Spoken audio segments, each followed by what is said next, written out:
پیشوای ملت محترم امام علی رحمان.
تشکر زیاد.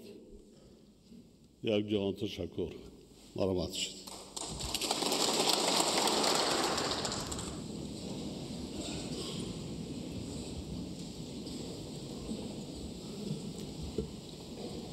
هموطنان عزیز، محترم اعضای مجلس ملی و وکیلان مجلس نمایندگان،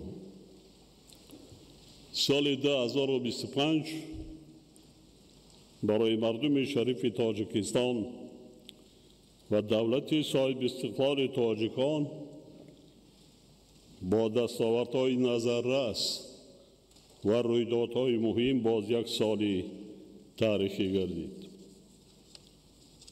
ماه مارس سال 2025 انتخابات وکیلان مجلس نمایندگان، مجلس‌های محلی وکیلان خلق و اعضای مجلس ملی مجلس عالی جمهوری تاجیکستان، یعنی چهاربینی مهم سیاسی در فضای آزاد، شفاف و در سطح بلند برگزار گردیدند. دیگر رویداد تاریخی حل پره مسائل سرحدی طی بیش از 100 سال اخیر حل نشده بین دو دولت، جمهوری تاجیکستان و جمهوری قرقیزستان، با امضای شرطنامه درباره معین کردن خط سرحدی دولتی می باشد.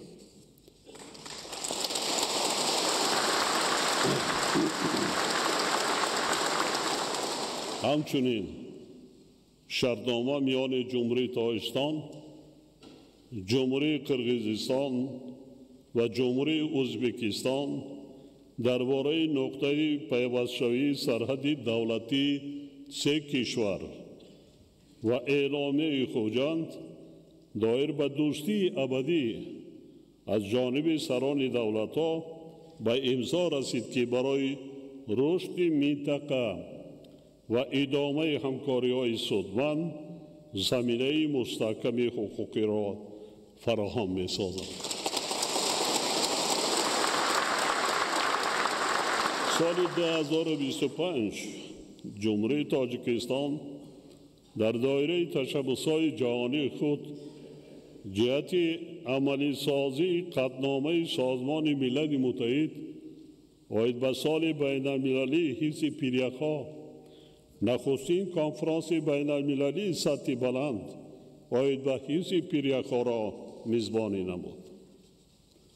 قابل ذکر است که روز 12 دکمبر سال جاری با تشبس تاجیکستان در جلسه هفتم مجمع عمومی سازمان ملل متحد آید به محیط زیست قطعنامه دایر به حفظ پیریک‌ها و کریوسفر بخصوص در منطقه‌های کوهی قبول کرده شد.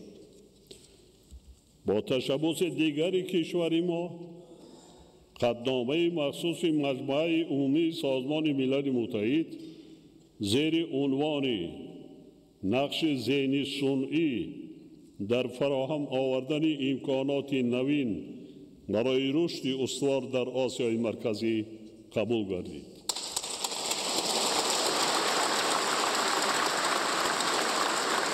علاوه بر این به فهرست میراث جهانی یونسکو وارد گردیدن یادگاری‌های میراث فرهنگی هتل قدیم ضمن اجلاس 47 کمیته میراث جهانی در شهر پاریس بیانگر اعتراف تشبس‌های تاجیکستان میباشد.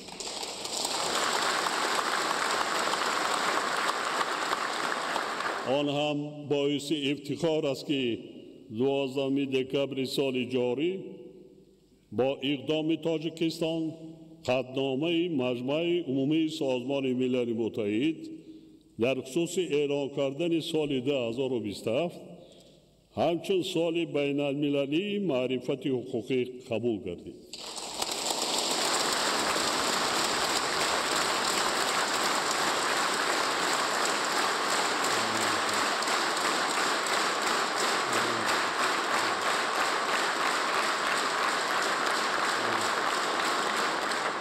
پذیرفتن این تشبس‌ها ifade اعتراف و دستگیری جامعه جهانی از ابتکارات سازنده تاجیکستان آید به مسائل مبرم روزنامه گلوبالی می باشد. هموطنان عزیز، طی 10 سال آخر یعنی در دوره تطبیق دو برنامه میان مولتی رشد کشور که مرحله های فاصلوی اجرای استراتژی ملی رشد تا سال 2030 را در بر میگیرند به خاطر رسیدن به هدف‌های استراتژی و بلند برداشتن سطح و صفت زندگی اهالی بسیار اقدامات مهم و ثمره بخش عملی کرده شدند. یعنی پیام بیشتر در تحلیل همین 10 ساله می رود که کدام برنامه و کدام چاره‌بینی‌های حکومت و دولت عملی کرده شدند و چگونه. در نتیجه حجم مجموع محصولات داخلی 3.4 برابر زیاد گردیده، اقتصاد ملی ما هر سال به حساب میانه 7.6% افزایش یافت. برای تامین نمودن رشد اجتماعی و اقتصادی مملکت در این مدت از حساب همه سرچشمه‌های مبلغ‌زاری بیش از 670 میلیارد سومانی از جمله 159 میلیارد سومانی سرمایه خارجی روانه گردید. در این دوره مجموع محصولات داخلی به هر سری اهالی 2.7 برابر افزایش یافته.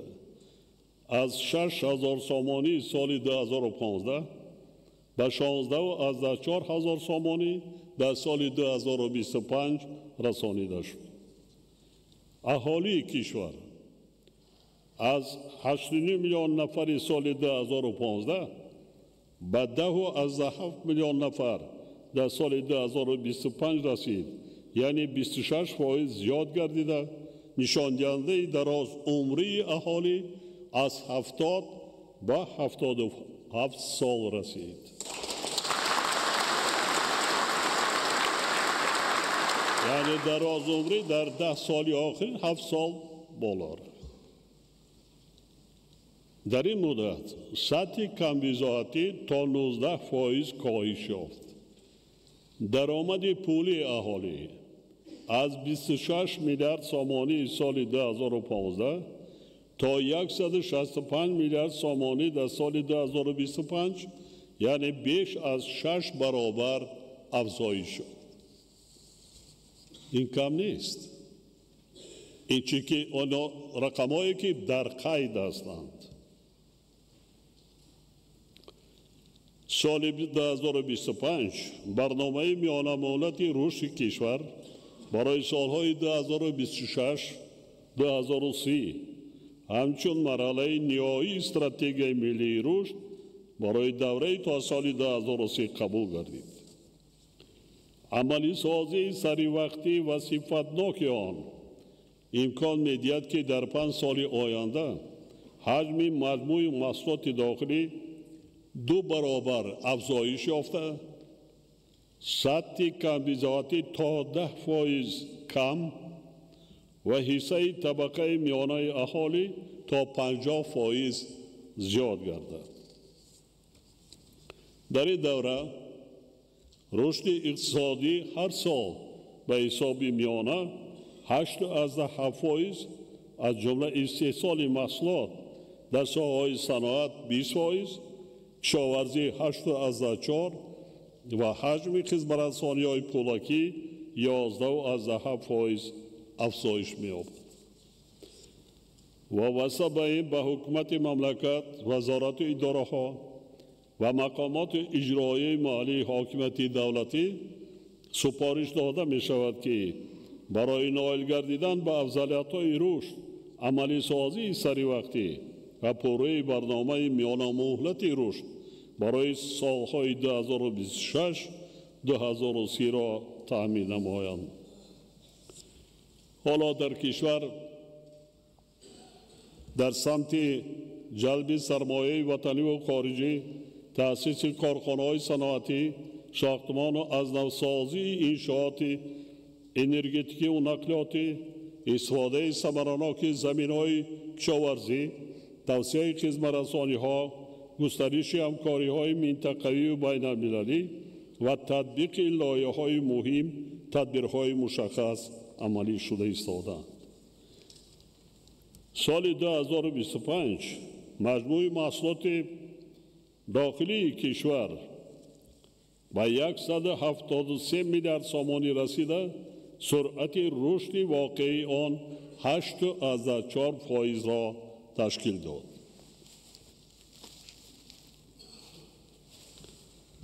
در برابر این ما را ضرور است که سرعت رشد اقتصاد ملی را در سال 2026 نه کم از 8% و سالهای می‌آینده نیز استواری نشان دهنده‌های ماکرو اقتصادی را تأمین نماییم. حکومت مملکت باید سمت‌های افزایش‌یابی رشد تکنولوژی‌های رقمی و ذهن صنعی، صنعت کنانی با سرعت با تکنولوژی‌های معاصر، استفاده امکانات‌های ترانزیتی و سیاحی، ادامه اصلاحات اداره‌کنی دولتی، دستگیری صاحبکاری و بهتر گردانیدن فضای سرمایه‌گذاری را تقویت بخشد. در این روند به اداره‌کنی ثمرناک کارخانه‌های دولتی، رشد اقتصادی سبز و دورگی، گزارش به مدل اقتصادی به دانش و نوآوری اساس یافته، رشد سرمایه انسانی و پیشگیری کردن تأثیر تغییریابی اقلیم باید اعتباری اولین درجه داده شد. وکیلان محترم، پیشرفت با سرعت تکنولوژی‌های رقمی و توسعه امکانات‌های ذهن صنعی در جهان معاصر تقاضا می‌نماید که این دستاوردها در همه ساحه‌ها ثمرناک استفاده گردیده به منبع علاوه‌ای رشد اقتصادی و صادرات خدمت‌رسانی تبدیل داده شد. پارلمانت کشور را ضرور است که برای تامین نمودن زمینه حقوقی گذاشتن به اقتصاد رقمی و استفاده ذهن صنعی چاره‌جویی نماید. در این روند خدمات علاقه وظیفه‌دار کرده می شود که جهت عملی سازی اقدامات سازنده در دایره سالهای رشد اقتصاد رقمی و اینوواسیون همچنین در اساس هدف و وظیفه‌های استراتژیک کشور لایحه استراتژی رشد ساحه علاقه جمهوری تاجیکستان برای دوره تا سال 2040 را تهیه با حکومت مملکت پیشنهاد نماید. ضرور است که جهت با اینترنت بلند سرعت تامین نمودن اهالی و رشد انفراستراکچور تلکمونیکاسیونی از جمله تجدید خطهای نخی و نوری بین شهری و زیاد نمودن خطهای بین المللی چاره‌های فوری اندیشیده شوند. وزارت رشد اقتصاد و سودا و آژانسی اینوواسیون و تکنولوژی رقمی وظیفه دارند که یکجا با وزارت‌های مالی و این صنعت و تکنولوژی نو و مالیه طلبات بازار میانه را در سمت اقتصاد رقمی آموخته برای زیاد نمودن تعداد متخصصان ساحه مذکور همچنین بلند برداشتن صفت آماده سازی کادرها تدبیرهای ضروری اندیشید. همچنین به وزارت مالیه، بانک ملی، کمیته انداز و دیگر وزارت و اداره‌های داخلدار سپارش داده می شود که کار را جهت زیاد نمودن حصه پرداخت‌های غیر نقدی و استفاده انفراستراکچور پرداخت تقویت داشت. آژانسی اینوواسیون و تکنولوژی رقمی جهت پورا جاری نمودن و عمومی گردانیدن سامانه یگانه خدمت‌رسانی‌های دولتی تدبیرهای تأخیر ناپذیر اندیشید. امروز ما را ضرور است که روند اداره‌کنی دولتی را با استفاده از تکنولوژی‌های رقمی و ذهن صنعی برآمده تأثیر عامل انسانی را در تمام ساحه‌ها و همه گونه مناسبت‌های مالیوی کاهش دهیم. یک مثال عادی میارم. در سال‌های گذشته یعنی تا جاری نبودن تکنولوژی‌های معاصر حساب و پرداخت نیروی برق نظام رقمی بینید در حسابات شبکه‌های برق 30-40% اهالی حق استفاده نیروی برق را پرداخت نمی‌کرد. یعنی که موافق معلومات برق تاجیک گویا اهالی پول برق را نمی‌دستورد. بعد از جاری شدن نظام نوی بینگی 100% اهالی همچون پورا پرداخت کننده حق استفاده نیروی برق به حساب گرفته می شود در 11 ماه. یعنی وقتی که ما غیر نقدی گذرانده و دیگر پول نقد نیست 100% کار در دیگر طرف. این رقم ها گواهی می دهد که قبلا تحت تأثیر عامل‌های انسانی یا سوء استفاده از منصب از طرف بعضی کارمندان ساحه پرداخت‌ها پورا به حساب گرفته نمی‌شدند و تلفات بی‌اساس نیروی برق به طور صنعی به ذمه اهالی و دیگر گروه‌های استفاده برندگان نیروی برق گذرانده می‌شد به اهالی و ماشین‌های آبکش. پول را از اهالی جمع آوری میکردن و پول مبلغ را سوء استفاده کرده صنعی بر را با اهالی و ماشین های آبکش بار میکردن، یعنی قصدار میکردن. این تلفات تنها در شهر دوشنبه در نتیجه جاری نبودن این نظام رقمی بیلینگی در 11 ماه سال روان تلفات 13% را تشکیل کرد که نسبت به همین دوره سال 2024 7 بندی فایزی کم می باشد. در ماه اکتبر سال جاری سطح تلفات در شهر دوشنبه تا 5.1% از 15.1% اکتبر سال 24 یعنی 10 بندی فایزی کم کرده شد.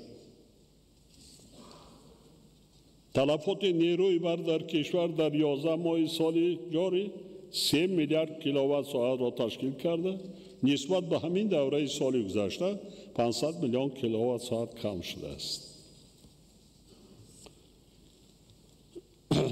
در این مدت بیش از 100,000 مشتریان نو، یعنی مشتریانی که در یگان جا نبودند، همین کسان 34 سال بر را استفاده میکردند، حق برق را پولی برق را نمیسپردند. بقای گرفته شده به نظام انرژتیکی 1.5 میلیارد سومانی مبلغ زیاد وارد گردیده است. 11 ماه بود 1.5 میلیارد. این فقط حالا در 5 شهر نایاب، شهرهای کلان. تلفات در شهر دوشنبه در 11 ماه سال جاری از 20 به 13% و در ماه اکتبر تا 5% کم شده است.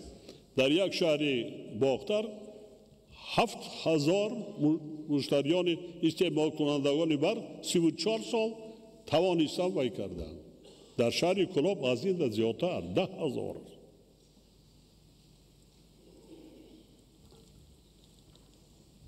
وزارت‌های مالیه، رشد اقتصاد و سودا، بانک ملی و کمیته انداز وظیفه‌دار کرده می‌شوند که در همکاری با دیگر وزارت و اداره‌های داخل‌دار جهت گزارش پوره و روند رقمی اداره مالیه دولتی، جاری نمودن استانداردهای بین‌المللی و حسابگیری و حسابات دهی مالیوی در همه سوبیکت‌های خواجگیدار صرف نظر از شکل مالکیت آنها کاربری نمایند. اینچنین تاکید می‌سازم که پوره جاری نمودن این نظام پرداخت‌های غیر نقدی در نقطه‌های سودا و خدمت‌رسانی از جمله مسائل مهمی باشد. حاضرین گرامی، حالا در مملکت حصه بخش خصوصی در استحصال مالها 80% و شغل اهالی 70% را تشکیل می‌دهد و آن همچون قوه پیشبرنده رشد کشور اعتراف گردیده است.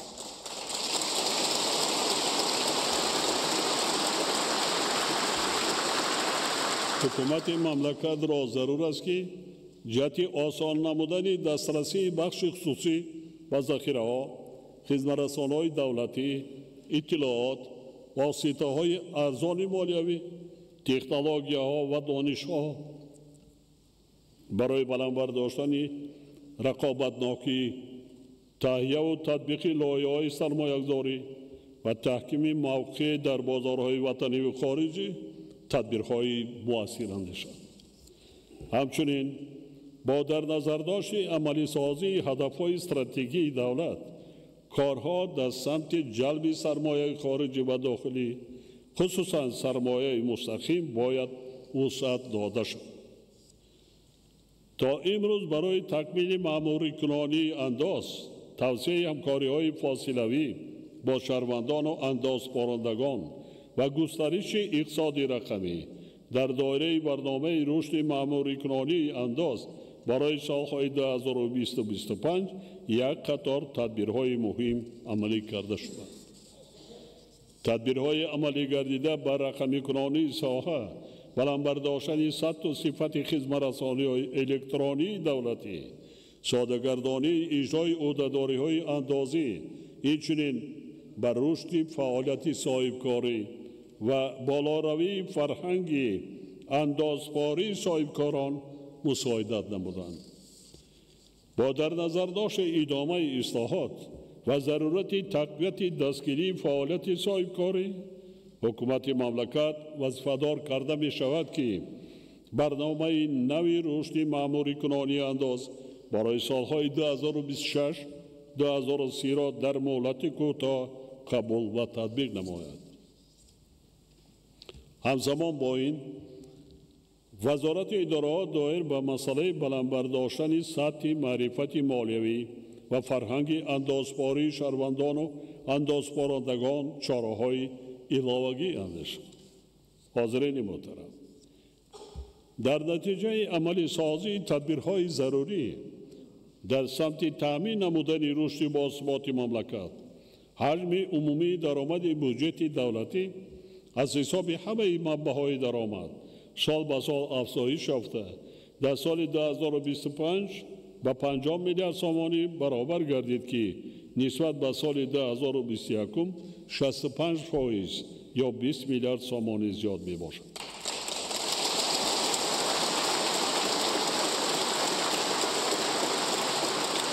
با وجود این وضع مرکب و پیشگویی نشونده سیاسی و اقتصادی جهان امروز ما را وادار می‌سازد که نظام مالیوی کشور را با معیارهای معاصر مطابق نموده صبراناکی اداره کنی مالیه دولتی را باز هم بلند برداریم. مخصوص تاکید می‌نمایم که صبراناکی خراجات دولتی باید به نتیجه های از هر وقت دیگر بیشتر نگرانیده شود. وزارت مالیه را ضرور است که یکجا با وزارت ادارات ساحوی و مقامات اجرایی محلی حاکمیت دولتی در این جهت تدبیرهای علاوه‌ای اندیشد. وزارت‌های مالیه، رشد اقتصاد و سودا، بانک ملی، کمیته دولتی سرمایه‌گذاری و اداره اموال دولتی و دیگر ساختارهای داخلدار وظیفه دارند که برای توسعه بازار کاغذهای قیمتناک دولتی و کارپوراتیوی چاره‌های ضروری را عملی نمایند. خاطر نشان می‌نمایم که با معاملات برآوردن کاغذهای قیمتناک سبز و تشکیل بازار تکراری فعال و شفاف آنها یکی از وظیفه‌های مهم در این سال میباشد. همزمان با این باید استراتژی رشد بازار سرمایه تهیه و قبول کرده شود. در 10 سال آخر حجم عمومی قرض‌های داده شده 143 میلیارد سامانی را تشکیل داده است، ولی همگی 38% آن و صاحبکاری استحصالی راست می آید که این هنوز کافی نیست. بانک ملی و تشکیلات‌های قرضی را ضرور است که جهت جلب بیشتر سرمایه خارجی به نظام بانکی پس‌اندازهای شخصانی واقعی و حقوقی و باز هم زیاد نمودن پیشنهاد قرض و ساحه‌های اثراتناک اقتصاد بخش و صاحبکاری استحصالی تدبیرهای علاوه‌ای را راه اندازی نمایند. برای بهتر نمودن دسترسی صاحبکاران استحصالی به مبلغ‌های ارزان دراز مدت و افزایش دادن حجم قرض پیشنهاد می‌نمایم که فاند کفالت قرض‌ها تأسیس داده شد.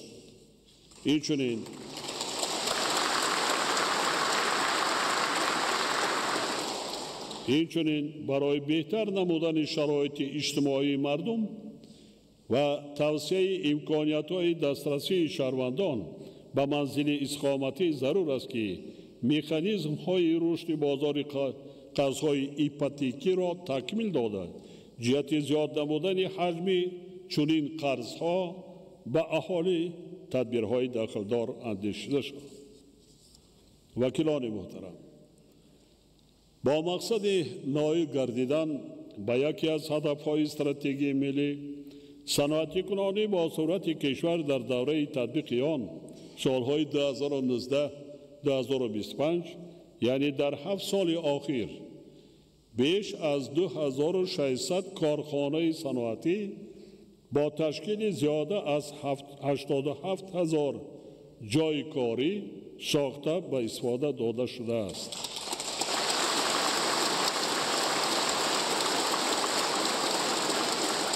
از جمله در سال 2025 400 کارخانه استحصالی به فعالیت آغاز نموده است. برای معلوماتتان در 75 سال زمان گذشته، یعنی تا سال 1991 در تاجیکستان همگی 358 کارخانه صنعتی با 33,000 جای کاری وجود داشت و خلاص. این تنها من حالا گفته ایستادم در 10 سال اخیر از 3,000 زیاد بنیاد کارخانه های صنعتی استحصالی در زمان استقلالیت زیاد گردید. این جای کاری، این حجم استحصالی محصولات صنعتی و هم صادرات، حجم استحصال محصولات ساحه معدن از 7 میلیارد سومانی سال 2020 به 26 میلیارد سومانی در سال 2025 رسانیده. افزایش این نشان دهنده 3.4 برابر تامین کرده شد. اگر در سال 1991 در ساحه معدن تنها 3 نامگوی محصولات طلا، نقره و خاکه سرب استحصال گردیده باشد، پس در سال 2025 به 17 نامگوی رسانیده شده است. باید گفت که حالا استحصال طلا نظر به سال 1991 7 برابر، نقره 6 برابر و خاکه سرب 9 برابر زیاد گردیده است. استقلالیت چیست؟ تدبیرهایی در سمت صنعتی کنانی و صورت کشور اندیشیده شده. امکان دادند که در 7 سال اخیر حجم استحصال محصولات ساحه 2.5 برابر افزایش یافته در سال 2025 به 66 میلیارد سومانی رسانیده شود. سرعت رشد ساحه صنعت در سال 2025 22% را تشکیل داد. ضرور است که وزارت صنعت و تکنولوژی نو با استفاده از تمام اقتدار و امکانیت‌ها رشد واقعی سالانه ساحه را در دوام 5 سال می‌باشد در سطحی نکم از 25% تامین نماید. در این روند با جلب سرمایه وطنی و خارجی جهت تأسیس دادن کارخانه‌های نو برای کارکرد پوره اشیاء خام وطنی، خصوصا معدن، متال‌های رنگه و نادر و قیمت‌بها، محصولات کشاورزی و رستنی‌های شفابخش، تدبیرهای علاوه‌ای اندیشیده افزایش حجم استحصال محصولات صادراتی و عوض کننده واردات زیاد کرده شود. اینچنین حکومت مملکت برنامه نوی صنعتی کنانی با صورت کشور را برای سالهای 2026-2030 و برنامه رشد استحصال و غنی‌گردانی متال‌های رنگه، نادر و قیمت‌بها و دیگر اشیاء خام مهم را قبول و عملی گرداند. در برابر این ضرور است که جهت تأمین نمودن استفاده ثمرناک و عاقلانه ذخیره‌های زیرزمینی، تقویت نظارت دولتی، مساعدت بر رشد استوار ساحه استخراج و گیالاگی کشور چاره‌های علاوه‌ای را تطبیق نماید. وزارت‌های مالیه، صنعت و تکنولوژی نو، سریداره گیالاگی و کمیته انداز یکجا با دیگر وزارت و اداره‌ها سندهای معیاری و حقوقی تنظیم فعالیت در ساحه‌های ذکر شده را تهیه و به حکومت مملکت پیشنهاد سازند. در سندهای تهیه شونده مسائل وابسته به فراگیری پوره آماری، ساده‌گردانی رسمیات دولتی از جمله اجازت نامدهی، تکمیل ترتیب اندازبندی ذخیره‌های طبیعی و حل مشکلات دیگر باید روشن انعکاس کرده شود. خاطر نشان می‌نمایم که در روند عملی سازی این وظیفه‌ها دقت مخصوص بر رشد صنعت سبک، کارکرد عمیق محصولات و استحصال متال‌های نادر و مهم روانه کرده شود. در 10 سال گذشته ساحه انرژتیک کشور با مبلغ بیش از 60 میلیارد سامانی سرمایه‌گذاری شده است که در نتیجه اقتدارهای استحصالی نیروی برق در حجم 1017 مگاوات افزایش یافتند.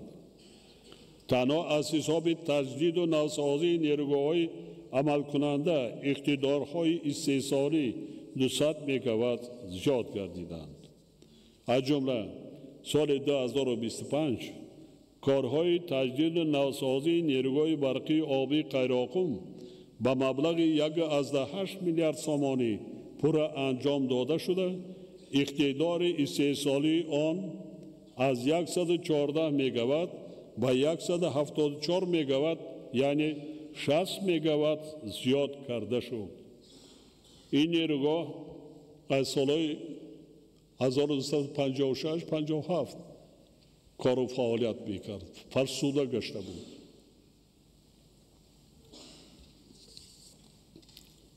عموما درباره تجدید نیروگاه در پیام گذشته تاکید کرده بودم. حالا یک نیروگاه مانده است، بایغازی سربند به انجام رسید. نیروگاه بزرگ شهر نارک ادامه دارد. علاقه 3 اگریگاتش پورا تعمیری کپیتالی، تمام تجهیزات تکنولوژی پورا از نو شده ایستادند با مبلغ 750 میلیون دلار فقط تنها برای نیروگاه نارک خراجات شده ایستاده است. برابر بنیاد نیروگاه برقی آبی راغون ما نیروگاه‌های برقی آبی که سالهای طولانی کار و فعالیت کردن آنها را نیز تعمیر و تجدیدی کپیتالی کرده ایستادیم که برای 50 سالهای دیگر 100 سالهای دیگر برای ملت ما خدمت رسانند. در برابر افزایش اقتدارهای 3 سالی یک قطار لایه‌های مهم دیگر از جمله بنیاد زیرساخت‌های نوی برقی و خط‌های انتقال برق عملی کرده شدند. در این دوره حجم استحصال نیروی برق در کشور 7 میلیارد کیلووات ساعت یا 40% زیاد گردیده. از 17.2 میلیارد کیلووات ساعت سال 2015 به 24.2 میلیارد کیلووات ساعت در سال 2025 رسانیده شد. ما امروز مشکلات مردم شریف تاجیکستان را در شرایط محدودیت موقتی انتقال نیروی برق به خوبی می‌دانیم. این حالت از یک طرف نتیجه افزایش اهالی و طوری که بالاتر گفته شد زیادشوی شماره کارخانه‌های صنعتی و در مجموع افزودن استعمال نیروی برق و از طرف دیگر تأثیر کمبارشی آمدن تیره‌ماه امساله و کم گردیدن واردشوی آب با آب انبار نیروگاه برقی آبی مملکت می باشد. در زمان صاحب سالی در کشور 1,300,000 خانه استقامتی نو ساخته شده. بیش از 8,400,000 نفر ساکنان شرایط زندگی خود را بهتر کردند. 73,000 من فقط زمین برای بنیاد خانه های استقامتی دادم. غیر خانه هایی که وای کردن 1,300,000 هر یک عائله را حساب کنید که 6.5 اینا بهانه شده نمیتواند. تنها در 7 سال اخیر 2600 کارخانه نوی استحصالی آغاز کرده است. در همین سال 400 اینا میگیرد یک قسم. لیکن پرابلم یعنی این پیش از همه جایهای کاری هم باشد، لیکن پرابلم اساسی ما در تلفات از حد زیادی از نرم مقرر شده زیادی نیروی برق است. حالا هم 3 میلیارد کیلووات ساعت قوه برق تلفات داریم. ما اگر امروز برای ما 1.5 میلیارد قوه برق درکار که مردم اذیت نکشند. این هست. اینا استفاده برده ایستادند. البته ما مقصد گذاشتیم که در تا سال 2027 نصب حسابکنک‌های بیلینگی رو پیوست کنیم دیگر پورا این از بین می‌رود. حکومت مملکت برای برطرف سازی این مشکلات تمام چاره‌های ضروری عمل نموده ایستاده است. حالا کارهای لایحه‌ای و ساختمان دو نیروگاه آفتابی با اختیار عمومی 500 مگاوات 200 مگاوات در ولایت سوخت 250 مگاوات در ولایت ختلان آغاز گردیده تا ماه اوگوست سال 2026 به استفاده سپارده می شود.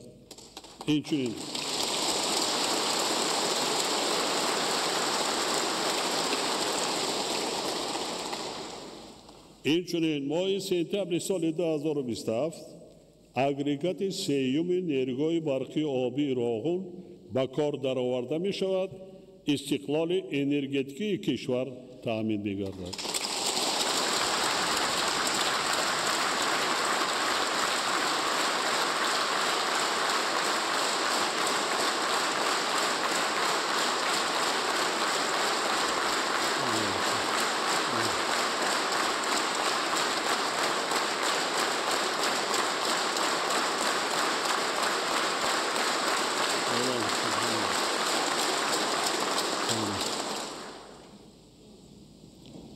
برای این هم قرصک زدن نست دیگه صدقاً زحمت کشیدن نمونده کن هر کدام این مایش بله حکومت مملکت با استفاده از همه ذخیره و امکانیات ها روند ساختمان نیروگاه برقی آبی راغون را پیوسته ادامه می‌دهد. حالا در انشاءات مذکور 18,600 نفر کارگران یعنی ساختمانچیان و کارمندان مهندسی و تکنیکی فعالیت دارند و شماره تکنیکا یعنی ماشین و مکانیزم ها زیاده از 3,900 عدد را تشکیل میده. چون این ساختمان کم در کشورهای دنیا و برای ادامه با سرعت کارهای ساختمان در نیروگاه سال روان از سبب بودجه دولتی بیش از 9 میلیارد سومانی مبلغ کرده شد و تا این روز در نیروگاه قریب 60% کارهای ساختمان به انجام رسانیده شدند. از همه کارهای وزین به انجام رسیدند. از همه کارهای وزین و دشوار سرخراجات قریب که به انجام رسیده است. حکومت مملکت تمام راهبران و مسئولین و ساختمانچیان این انشاءات بزرگ وظیفه دارند که ساختمان نیروگاه را با مسئولیت بلند و با صفت وسعت بخشیده اجرای سپارش داده شده را جهت در ماه سپتامبر سال 2027 با کار درآوردن اگریگات سیوم نیروگاه یعنی رسیدن به استقلال انرژتیکی را تامین نمایند.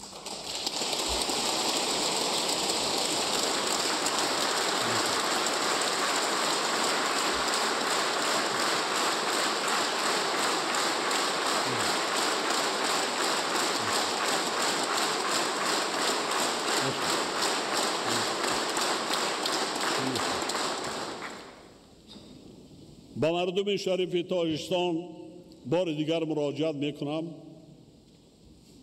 بار دیگر ما را درست فهمید.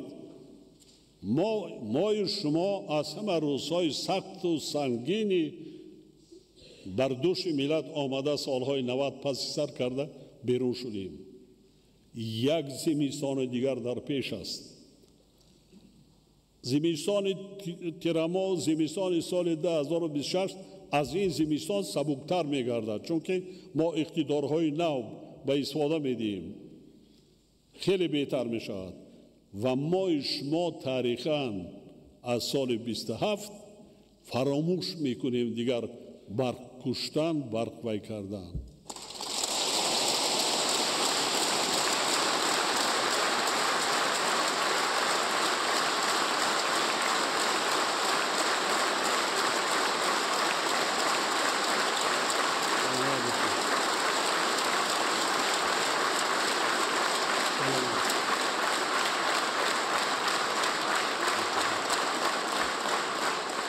طبق تحلیلات طلبات با نیروی برق در داخل مملکت سال به سال افزایش یافته. سال 2030 نسبت به سال 2025 31% زیاد می‌گردد. در این روند برای تامین نمودن طلبات افزاینده ساحه‌های اقتصادی و اجتماعی کشور با نیروی برق دائمی و استوار در برابر بنیاد اقتدارهای نو استحصالی، اینچنین ایستاده سرفکارانه نیروی برق نقش کلیدی دارد. بسیار مهم است که در این جاده همه گروه‌های استعمال کنندگان سرشتکار باشند.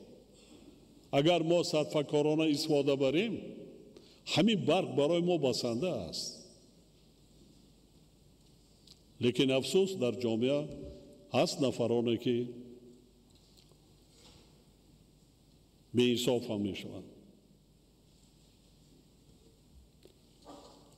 ما تصمیم گرفته ایم که در دوران 2 سال آینده با جلب سرمایه مستقیم در کشور یکچند نیروگاه برقی آفتابی را با اقتدار عمومی 1500 مگاوات مورد استفاده قرار دهیم.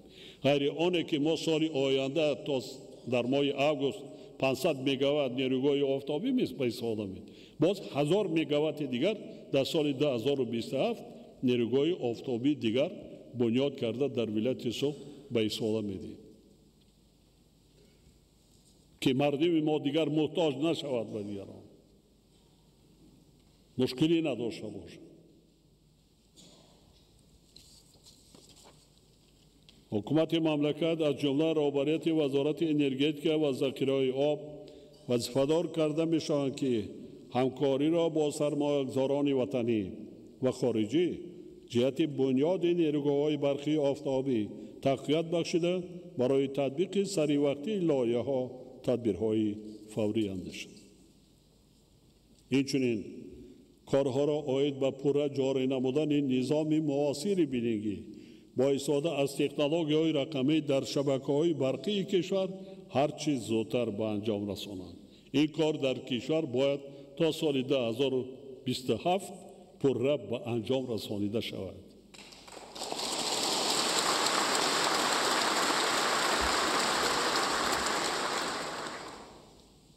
تاجیکستان دارای ذخیره‌های زیاد هیدروانرژی بوده. امکان دارد که در همین جا یک ایستاده گذارم.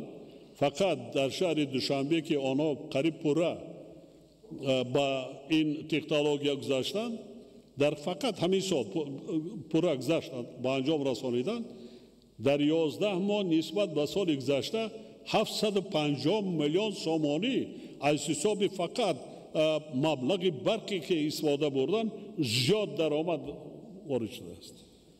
یک شهر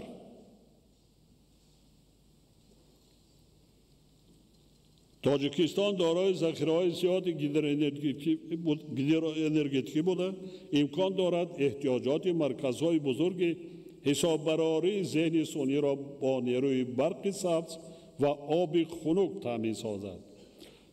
داتا سنترال این چی است؟ این بسیار باید اگر به شرط برق ما زیادی کند ما این را میرویم، نکند نمیرویم. از این هراسیده ما در کار نیست، برعکس ما درآمد بیشتر میگیریم. اگر 1 کیلووات 1 سنت باشد 2 سنت یا 4 سنت میفروخته باشیم، در این جاده ما تا 9 سنت 10 سنت در جایش درآمد بیشتر میدهد. با تکنولوژی رقمی و است پیشرفته دنیا. خب آبی خنک برای چی آبی خنک؟ خراجات این بیشتر برای خنک کردن سیستم آبی خنک در کار. از دریای وخش، دریای پنج، دریای زرافشان یخ. یعنی این 50% افکتیو نست فایده‌ناکیش بلند میشه. بنیاد کردن در همین خیلی جایها که آبی خنک دارد که سیستم باید خنک دایم خنک کردن در کار. آبی خنک در کار.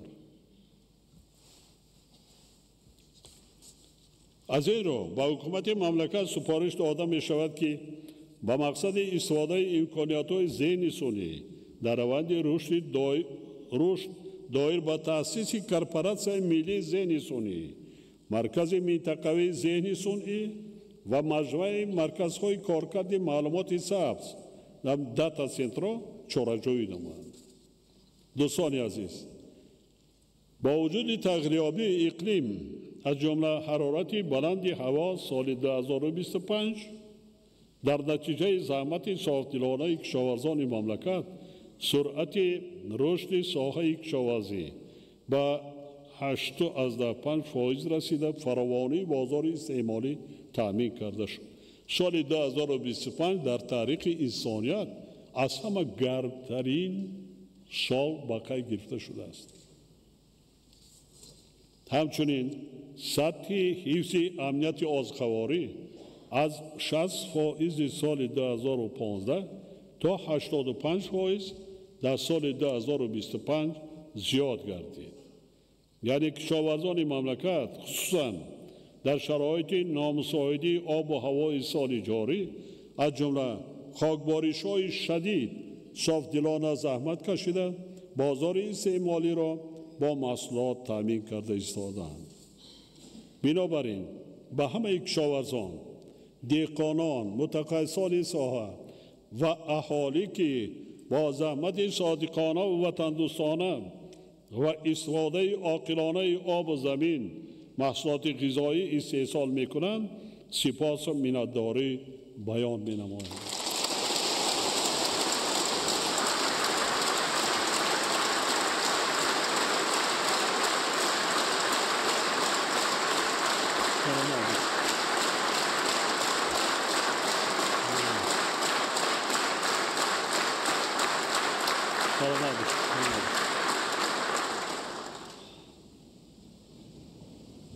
یک معلومات مختصر هم برای شما هم برای دهقانان مملکت، کارمندان ساحه کشاورزی مملکت.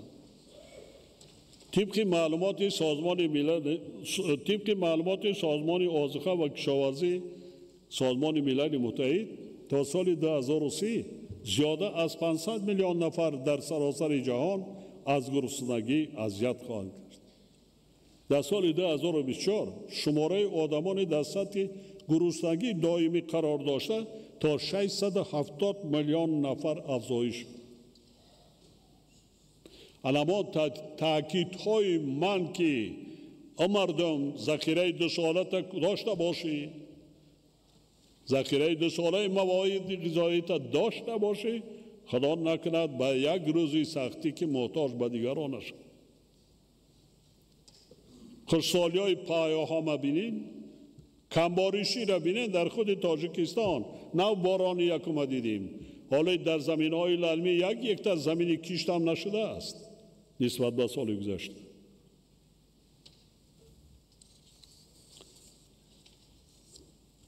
اطمینان دارم که با در نظر داشت چنین شرایط ناگوار کشاورزان مملکت باز هم بیشتر زحمت کشیده با استفاده ثمرناک از همه امکانیت ها از جمله آب و زمین حاصل فراوان می‌رانند و امنیت آذخواری کشور را بهتر تامین می‌نمایند.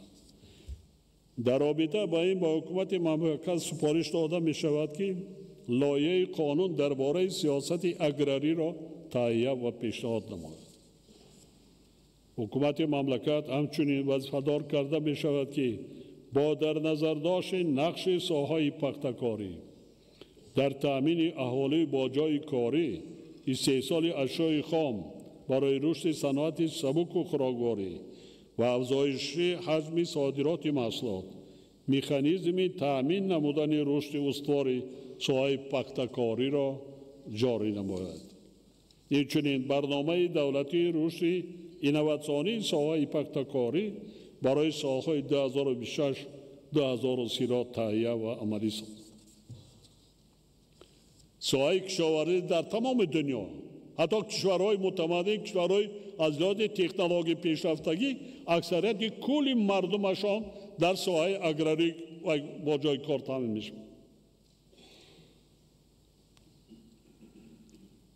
ما این را باید فراموش نکنیم.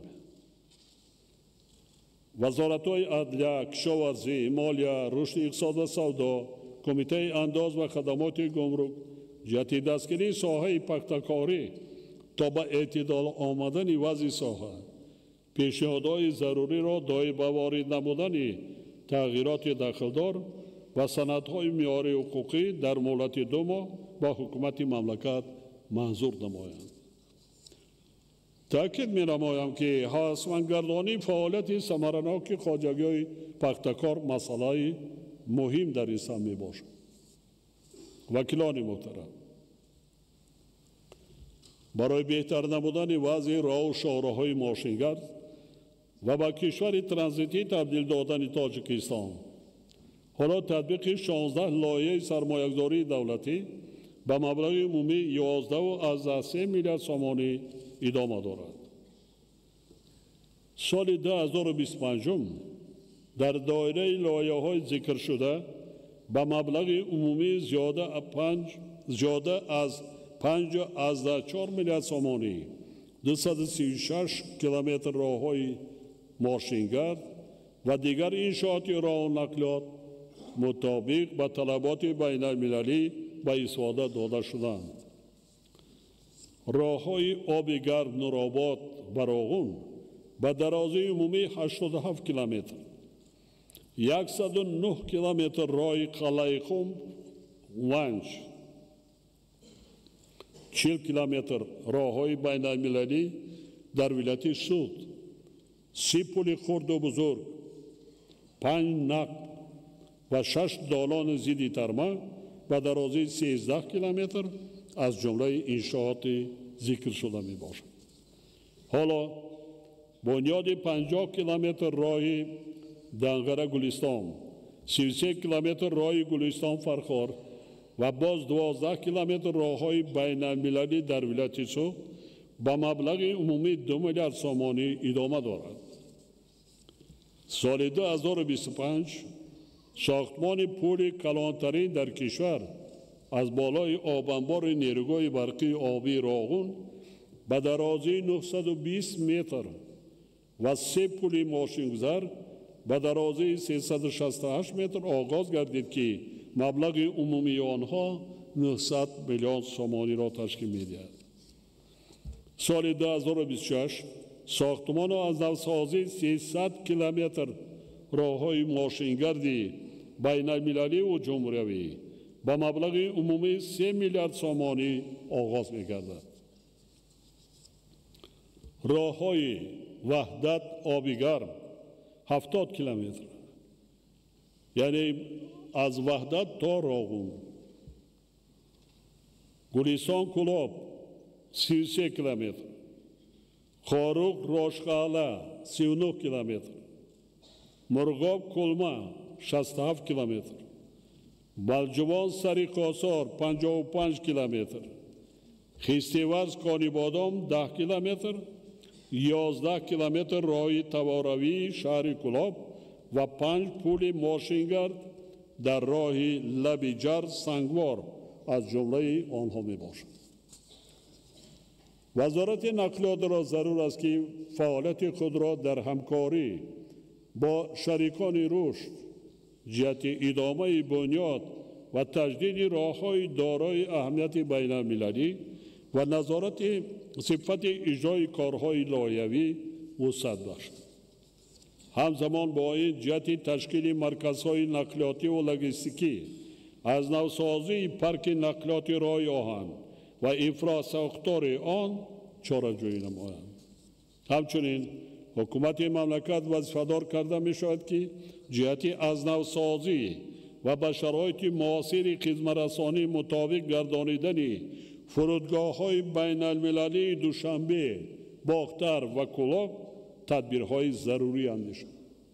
ساختن ماده کار فرودگاه‌های به طلبات زمانه مطابق. قابل ذکر است که طی 3 سال اخیر در کشور بیش از 3000 کیلومتر راه‌های محلی از جمله 2,600 کیلومتر از حساب صاحبکاران و اهالی بنیاد و تجدید گردیده. حالا این اقدام نیک با مرام ادامه دارد. با استفاده از فرصت به همه صاحبکاران و مردم شریف تاجیکستان برای سهمی ارزنده در تجدید و ساختمان راه‌ها، بنیاد مؤسسه‌های اجتماعی بخصوص مؤسسه‌های تحصیلاتی تا مکتبی و میانه عمومی و دیگر کارهای آبادانی و بنیادکاری از صمیم قلب منتداری بیان می‌نمایم.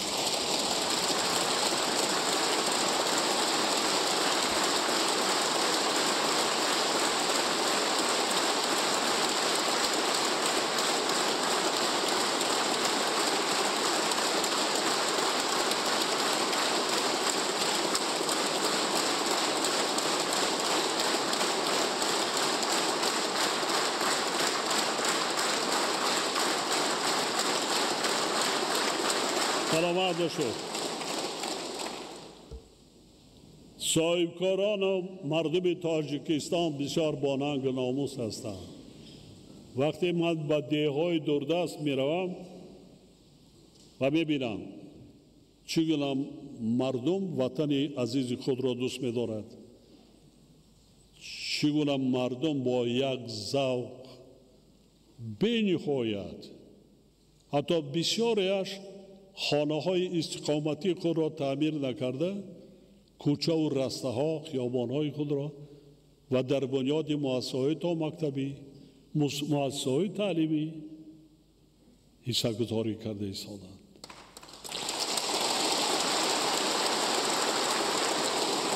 انا همین که باشد، محترم اعضای حکومت و وکیلان مردمی، وظیفه جانی و ایمانی ما شما صادقانه با این مردم، انم که با مردمی با ننگ ناموس صادقانه خدمت کردن است.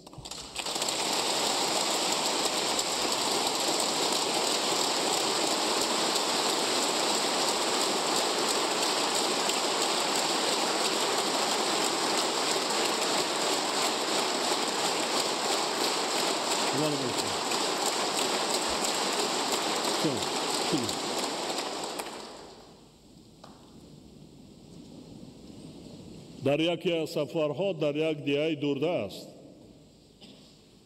مؤسسه تعلیمی آموزگار را قطعی ملاقات کردم. جناب عالی در 3 بحث تحصیل کرده ایستاده، جا نمیرسد، چکار کردن ما نمیدانیم، شب تاریک می شود، کودکان ممکن در کوچه وی میرن.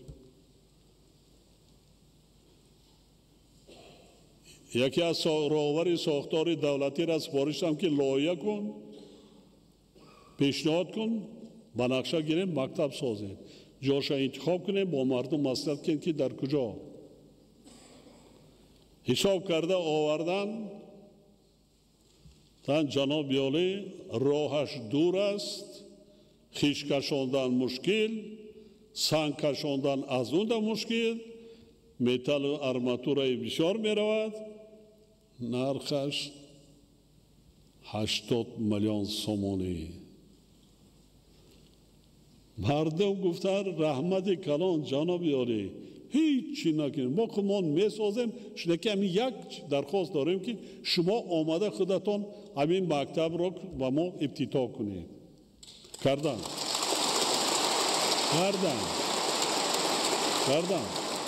هزارها هزار کردن. حالا در شهر دوشنبه یک صاحبکار وطنی 2 سال پیش یک مؤسسه تعلیمی بنیاد کردن برای 3000 نفر و خودشان ای کردن گفتن جناب عالی اگر یگان سفارش باشد، من گفتم من به شما سفارش ندارم، 1000 پشت در رحمت کلام کاری ثواب و خیر کردی.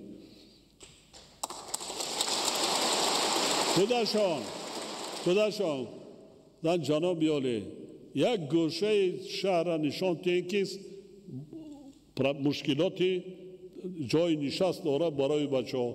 من گفتم من نمیدانم، روبرت شهر میداند خوبتر. پرسید برای چی؟ یک مؤسسه تعلیمی دیگر در 2 سال میسازم برای 5000 نفر. علاقه کارهای ساختمانی را شروع کرده است. چگونه رحمت نمیگوی؟ چگونه؟ حالا برای بنا بعضا دیه‌ها محل‌های اهالی دوردست میروید شهر شده است. خانه‌های مردم کم بی‌زاید را تعمیر کردند، در دیواراشان را درست کردند، کوچه‌ها و رسته‌ها چراغان، اسفالت‌پوش، مکتب، مؤسسه تا مکتبی، کارخانه دوزندگی، تولدخانه، حمام، قصر فرهنگ، نشان، پرچم. در بسیار شهر نایار نه نشان است نه پرچم. احسن به چنین رئیسان جماعت، رهبران شهر نایار و پیش از همه مردم شریف تاجیکستان.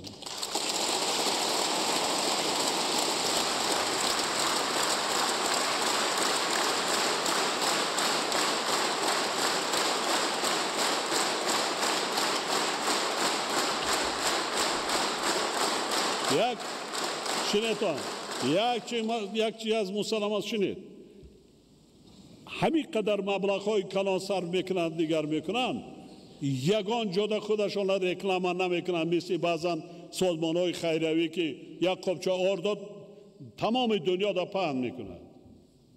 من رفتم تاجیک‌ها را کمک کردم، من رفتم تاجیک‌ها را ایره کردم، میلیارد خراجات کرده ایستادند، هزارها مؤسسه تعلیمی بنیاد کردند، حالا صدها مؤسسه تا مکتبی بنیاد کرده ایستادند، هزارها کیلومتر را بگیم که تعمیر و تجدید و مفرش کرده ایستادند، کارخانه‌های استحصالی بنیاد کرده ایستادند، جای کاری برای هموطنان خود کرده ایستادند، لیکن کو تعریف کنی نمیکنند، رکلام نمیکنند.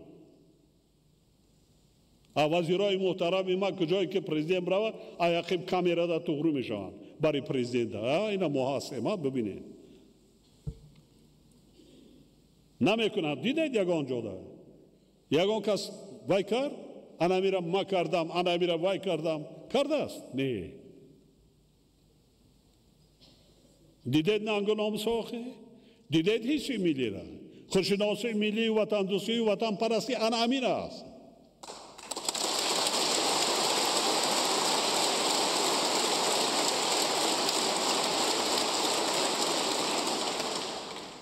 در برابر این ضرور است که کمیته معماری و ساختمان، مقامات اجرایی مالی، حکومت دولتی و دیگر ساختارهای مربوطه تشبس‌های سازنده صاحبکاران را در سمت بنیاد انشاءات اجتماعی، استحصال و انفراستراکچور همه‌جانبه دستگیری کرده رعایت حتمی قاعده و معیارهای شهرسازی و ساختمانی را تأمین نمایند.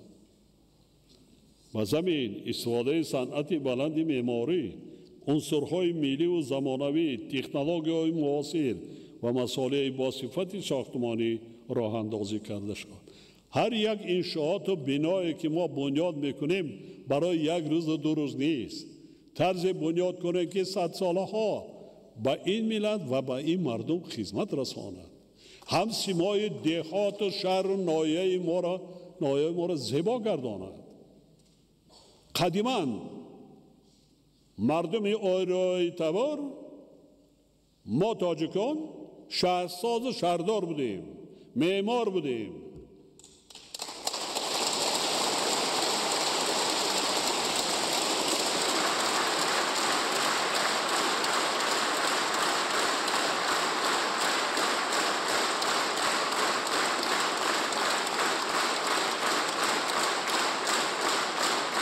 سلامت باشید، سلامت باشید.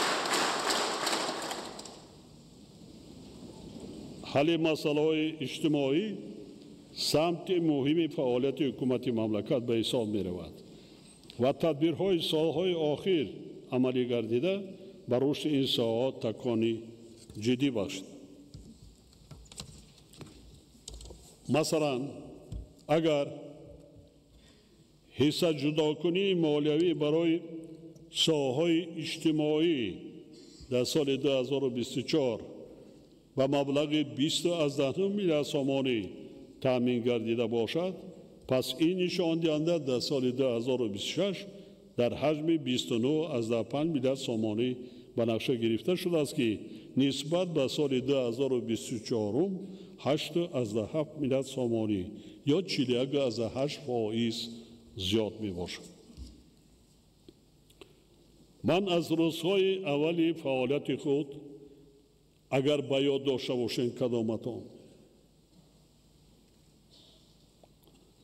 به حیث رهبر دولت تا امروز دستگیری و رشد علم و معارف را سمت افضل‌الناک اعلام کرده در طول بیش از 13 ساله و این شاههای حیاتاً مهم توجه اولین درجه و دائمی ظاهر می نماید.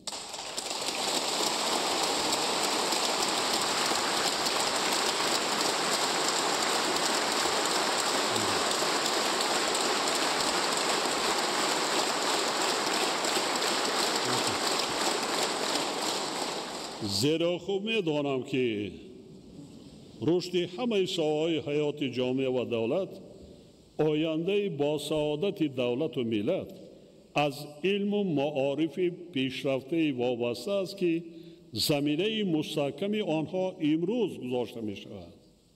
به عبارت دیگر من دستگیری و توجه با این شاخه‌های مهم و تقدیرساز را سرمایه‌گذاری با آینده درخشان ملت و بقای دولت می شمارم.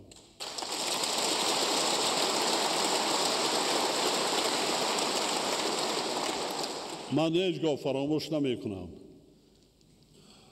وقتی که از شهر خوجند تاریخش بود یا چگونه وارد شدم به شهر دوشنبه،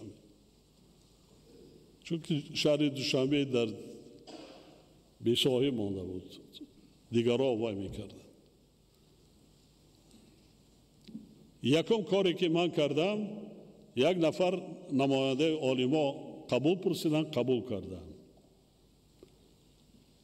محترم رئیس در اون زمان رئیس هم رئیس شورای عالی و پارلمان هم رهبر دولت رئیس وضعیت عالما بینیاد وزمین است، با کار در برآمدن نمیتوانند چون که هر روز یک تایشان برده کشته ایستادند. زندگی اولیویشان بعد بسیارش برآمده رفته ایستادند. معاش نیست، نفقه نیست، بازار هم نیست کو، لیکن اقل مبلغی ندارند که نان خورند و زندگیشان را پیش برند. من در همان دوره دعوت کردم وزیر مالیه بانک ملی قوم‌الدین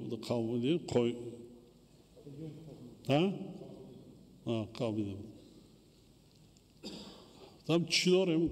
جناب بیاره یک پولی پوچک نداریم، همه را بردن، هیچی نیست.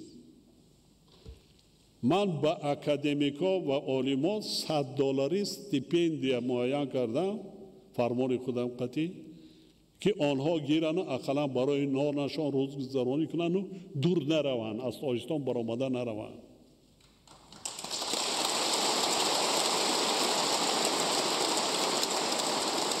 امروز باز میگویم به شما، باز میگویم مسجدها را ساختیم.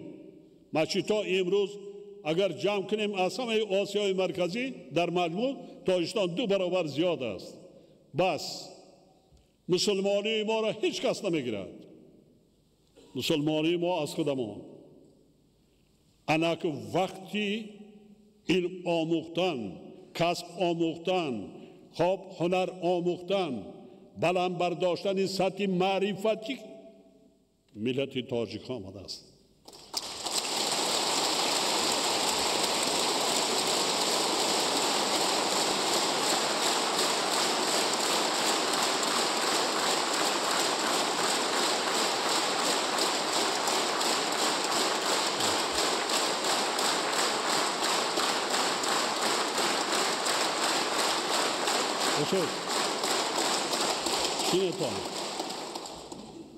من باز میگویم، روی راست میگویم، با خرافات دولت ترقی نمی کند. پایانتر ایستاده میگذارم. از یگان و تمام مردم ما رو بیاریم. بینه دولتایی که در دنیا ترقی کرده و پیشرفته هستند از لحاظ علمی تکنولوژی کجاها؟ خب در همه ساحه، اما در کجا قرار داریم؟ 90% بازار ما امروز تمام زندگی ما از خارجه است. ما در آسیای دیگرها آب ریخته ایستادیم، بایگری ما بیرون رفته ایستاده است.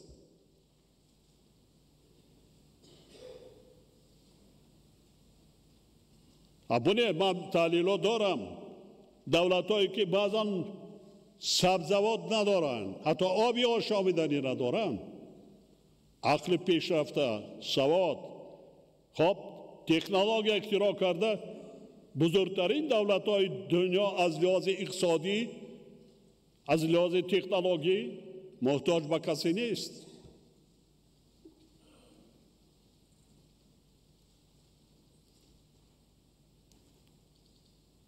البته خرافات هم کوشش میکنند.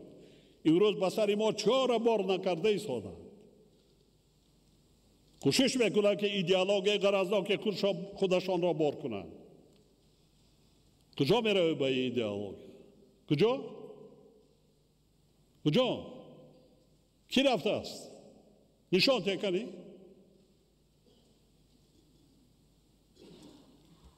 در خودی هر یک دهه، در هر یک ناحیه، هر شهر بینتون آیلایی که هنرمند هستند، آیلایی که دانشمند هستند، آیلایی که نفرایی که صاحب کسب و هنر هستند، چگونه زندگی دارند؟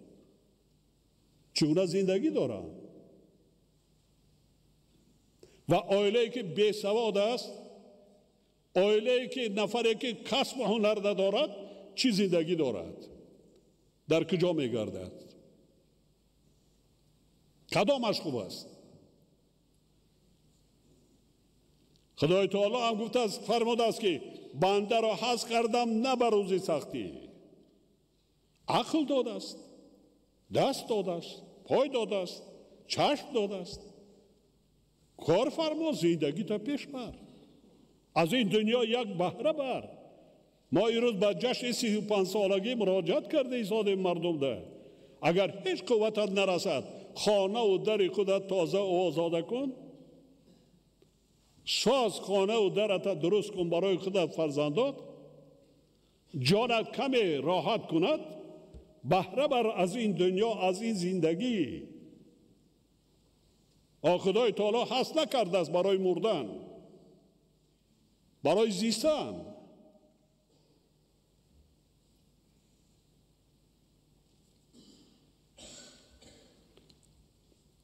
لیکن وقتی قد کوچه دوشنبه میبینم عصبانی میشوم. افسوس پایانتر با ایستاده میگذارم.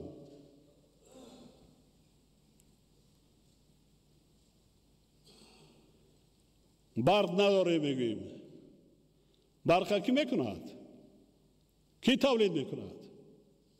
متخصص. بینید کشورهای پیشرفته از شعاع آفتاب برقی 3 سال میکنند. خانه دا گرمی میتاد، خنوکی میتاد. بینید علم چی است؟ علم چی است؟ سواد چی است؟ کی میکرد؟ نمیکرد دیگران کنند. من در اون پیام هم گفتم کووید 19 را 5-6 دولت پیشرفته اختراع نمیکرد واکسین را برای تبابت، چی میشد در دنیا؟ چی میشد؟ با دعا تبابت کرده میشود؟ کردن کووید. چند نفر تبابت کردن؟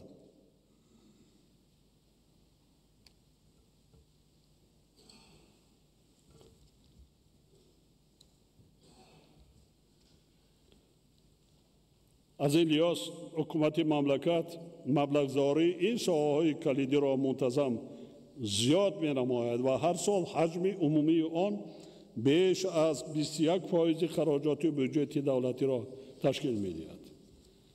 برای ساحه معارف در سال 2026 از حساب بودجه دولتی قریب 14 میلیارد سامانه پیش بینی گردیده است که نسبت به سال 2025 25.4% و نسبت به 10 سال قبل یعنی سال 2015 هم 5.5 برابر زیاد می باشد.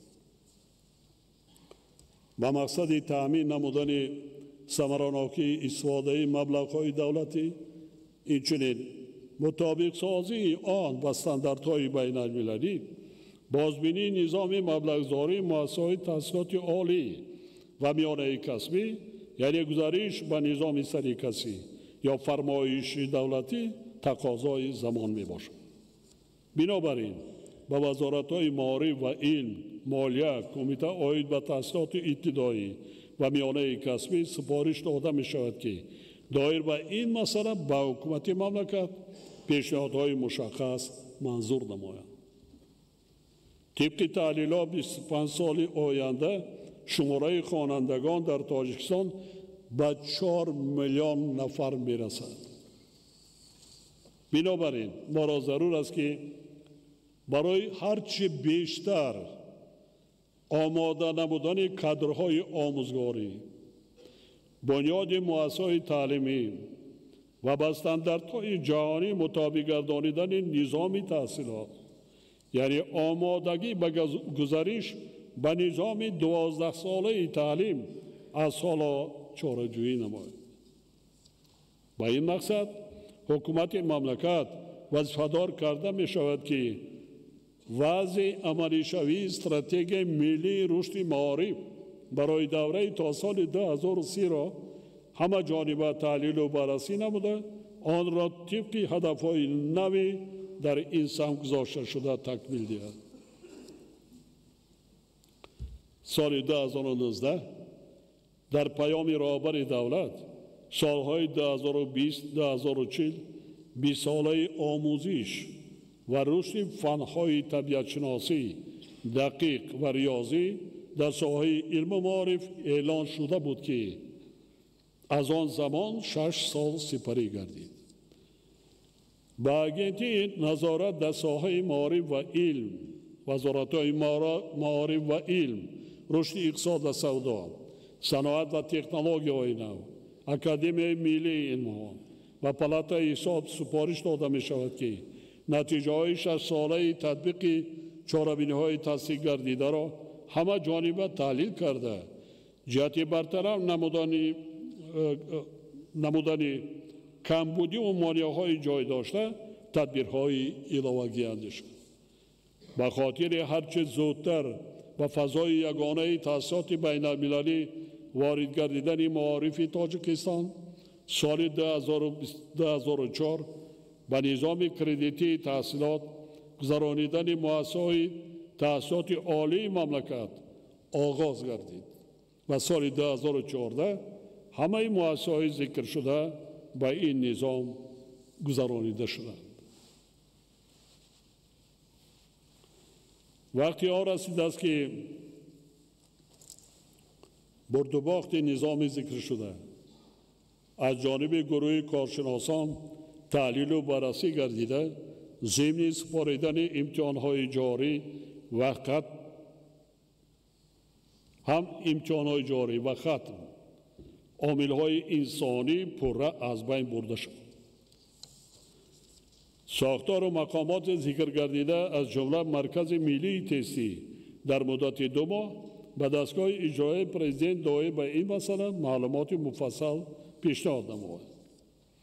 همچنین از جانب گروه با صلاحیت کاری وضع آموزش زبان‌های خارجی بخصوص روسی و انگلیسی در همه زمینه‌های تحصیلات تحلیل و بررسی گردیده جهت باز هم تیزانیدن این روند به حکومت مملکت خلاصه‌های اساسناک پیشنهاد کرده شد.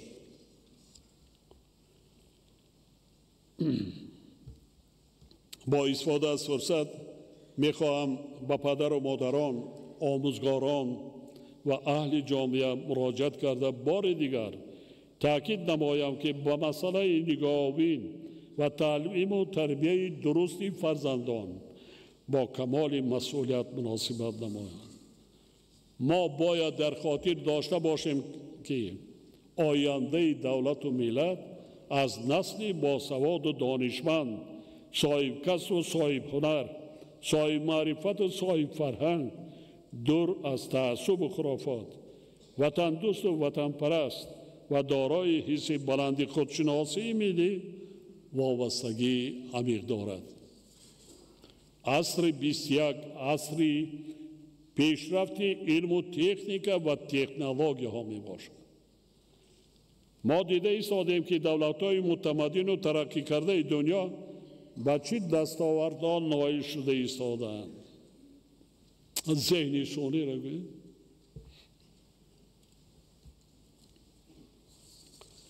اگر ما خواهیم که دولت پیشرفته، وطن آباد و زندگی آسوده داشته باشیم، باید کوشش کنیم که فرزندانمان صاحب سواد و دانش و کسب و هنر شوند.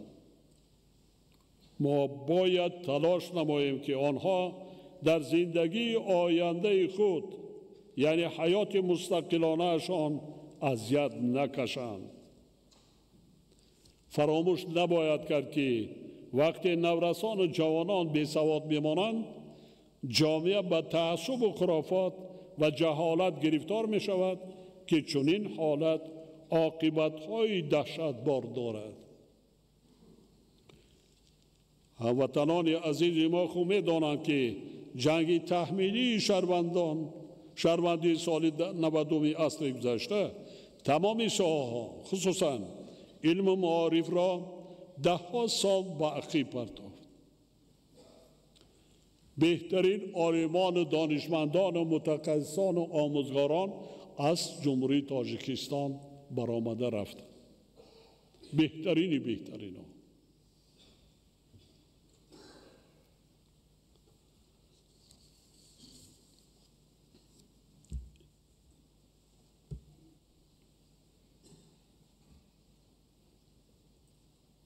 در رابطه با مسئله های علم و معارف میخواهم ابراز نمایم که آموزش پیریک‌ها یکی از سمت‌های مهم علم وطنی و جزئی سیاست دولتی ما میباشد. سال 2025 با پیشنهاد تاجیکستان و با قطعنامه سازمان ملل متحد سال بین المللی حفظ پیریک‌ها و سالهای 2025 و 34 10 ساله علم‌های کریاسفر اعلان گردیدند. از این لحاظ من از همه ساختارهای داخلدار دعوت می‌نمایم که فعالیت علمی و عملی را در این سمت گسترش داده، دستاوردهای خود را در عرصه بین المللی وسیع معرفی نماید. موضوع حفظ پیریک‌ها، آموزش علم‌های کریاسفر و عملی سازی تشبس‌های بین المللی تاجیکستان در ساحه آب و اقلیم اهمیت استراتژی و جهانی دارد. وقتی که این موضوع را من می‌برداشتم بسیاری ها می‌خندیدند برایم. سالهایی که من این مسئله آب را برداشته بودم. نه بینید سالی. دریای در وقتی نباریدن، دریای وخش، دریای پنج، دریای زرافشان 70% نسبت به همین دوره سال گذشته آبش کم است. در رابطه با این پیشنهاد می‌گردد که مؤسسه دولتی علمی و تحقیقاتی مرکز آموزش پیریک‌های اکادمی ملی علم‌ها با مؤسسه دولتی علمی و تحقیقاتی انستیتوت آموزش پیریک‌ها و کریاسفر اکادمی ملی علم‌ها تبدیل داده شود.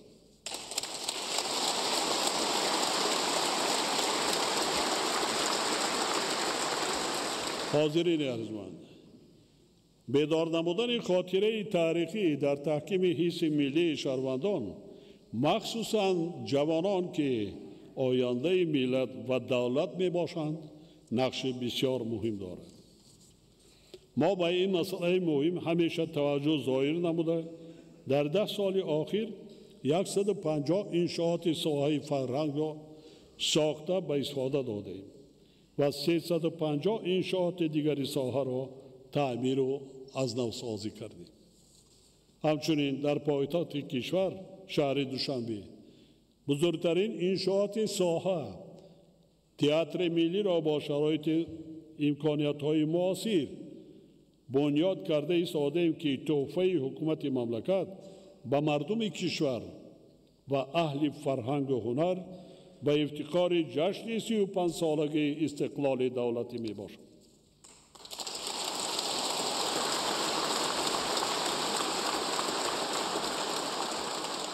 به خاطر بلند برداشتن سطح معرفت ناکی و ذوق بدیعی اهالی مملکت خصوصا جوانان و نورسان از جانب مؤسسه‌های ساحه فرهنگ در 10 سال سپری گردیده 900 نامگوی ادبیات بدیعی و بچگانه نشر و به کتابخانه‌ها دسترس کرده شد. در این دوره با دستور رهبر دولت 3,200,000 نسخه کتاب تاجیکان علامه باباجان غفورов و شاهنامه بیزوال ابوالقاسم فردوسی چاپ و به اهالی مملکت رایگان تحفه کرده شد.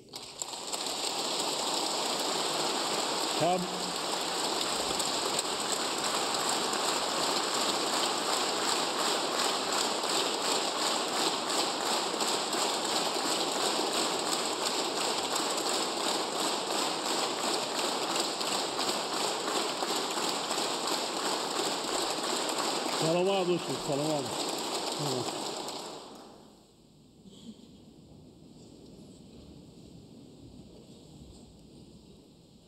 قبل از این در مد اول بسیاری ها فراموش کردگی است، نمیدانند که کجا مانده. قبل از این ما قرآن مجید را به زبان دولتی به زبان کلی ترجمه و چاپ کردیم تا اینکه مردممان آن را خوانند، دانند و به تقلید کرکرانه راه ندهند.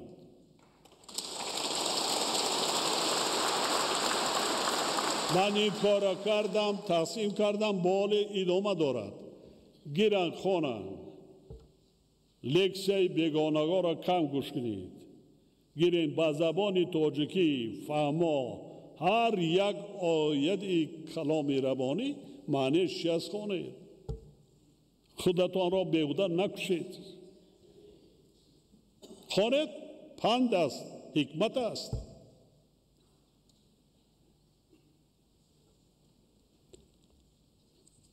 میراث تاریخی و فرهنگی شناسنامه ملت کهن بنیاد تاجیک می باشد.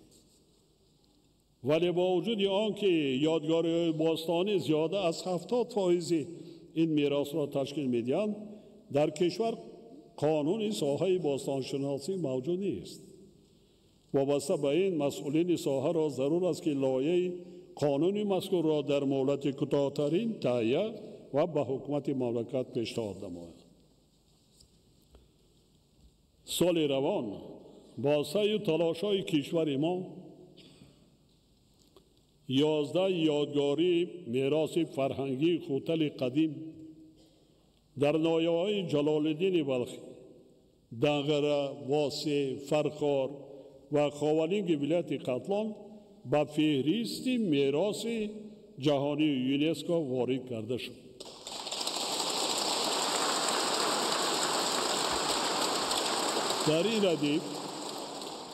در این ردیف از جانب یونسکو قبول شدن قطعنامه‌ها در مورد اعتراف شهر پنجکند همچون شهر جهانی هنرهای دستی برای سوزنی‌دوزی و بزرگداشت 1050 سالگی رابعه بلخی در سالهای 2026-2027 دلیل جایگاه خاصه میراث و ارزش‌های فرهنگی و معنوی تاجیکان در تمدن عمومی بشری میباشد.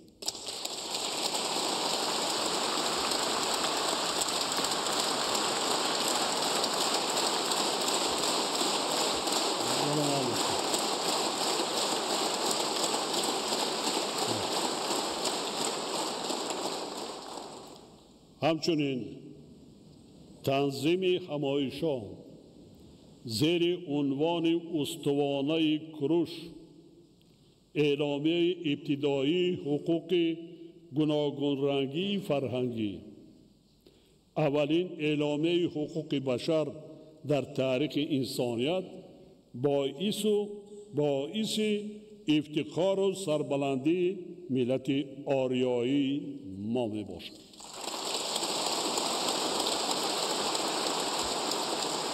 در این راستا ما را ضرور است که برای حفظ ارزش‌های مادی و غیر مادی ملت خود معرفی شایسته آنها را در عرصه بین المللی هدفمندانه ادامه دهیم.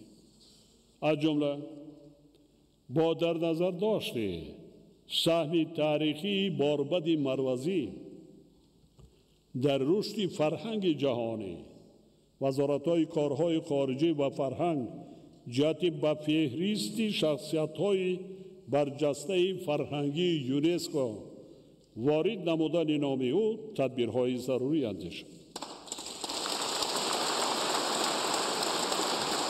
باربد که در عصرهای ششم و هفتم میلادی در زمان دولتداری ساسانیان زندگی و ایجاد کرده است، از جانب عالمان و کارشناسان معروف دنیا همچون یکی از اولین دانندگان علم موسیقی و آهنگساز کسبی قلمرو آریایی اعتراف گردیده است. مسلم است که تاجیکان یکی از ملت‌های فرهنگی و تمدن‌سازی دنیا می باشد.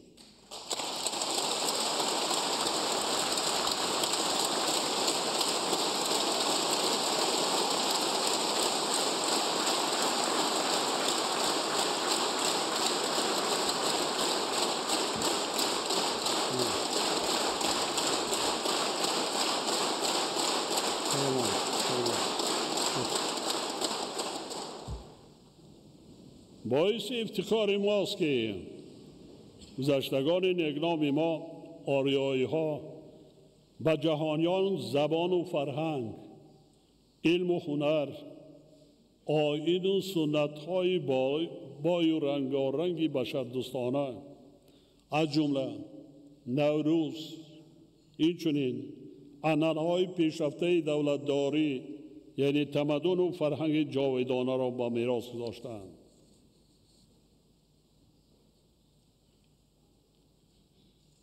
من در چندین برآمدها گفتم که نوروز بر یگان دین و مذهب و دیگر کار ندارد. تاریخ نوروز بیش از 6000 سال است. دینی میبینی اسلام 1000 سال است، دینی جوان است. یعنی نوروز یگان چیز دینی ندارد، نه به اسلام، نه به زردوش، نه به یگان دینی دیگر.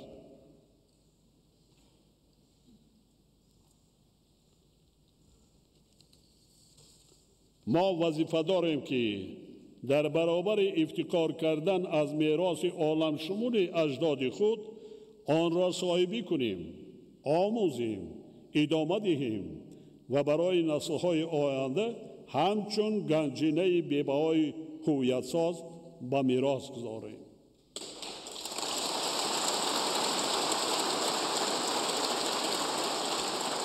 ما باید افتخار داشته باشیم که اجداد خردمند ما پیندار نیک، گفتار نیک و کردار نیک را همچون ارزش بزرگ انسان دوستانه شعار زندگی خود قرار دادند. این 6000 سال پیش عقل کی ما بگیرد اینا؟ گفتار نیک، پیندار نیک.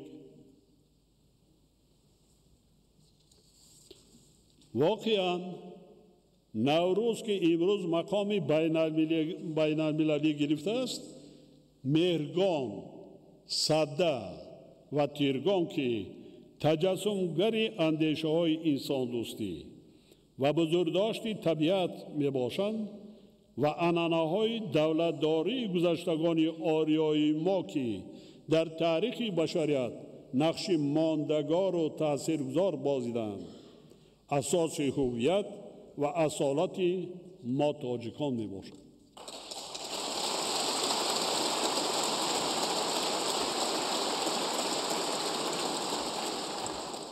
بنابراین از همه امی دست میکشیم، از همه امی 6000 ساله تاریخ ملت خود دست میکشیم. نمیره مردم در درست فهماندن در کار هستند. بعضا پیدا میشوند که این به دین اسلام با یگان دین مایه ندارد.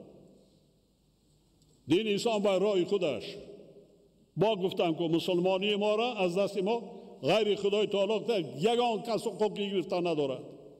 نیست. او کیفر در دنیا نیست.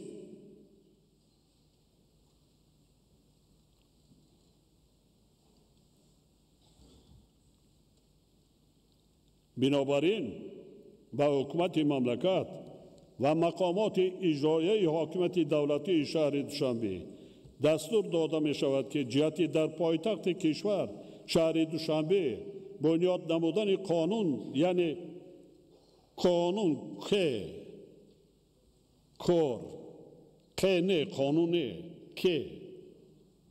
قانون یعنی مرکز تمدن آریایی چهار جون نماید.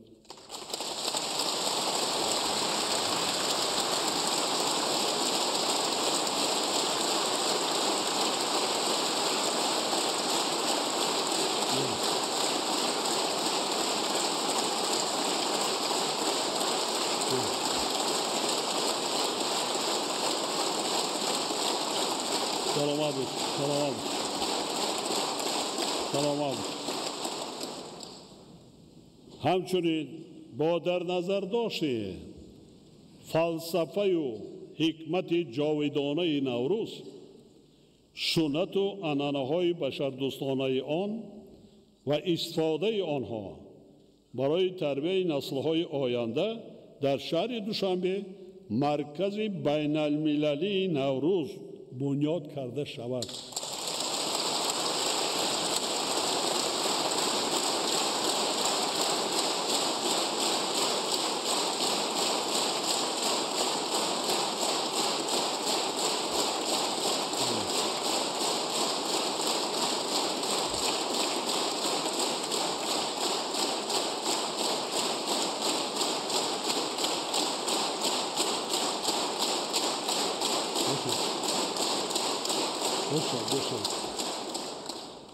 برای آنکه نوروز را بین المللی گردانیم، تاریخی کمترک درازر دارد.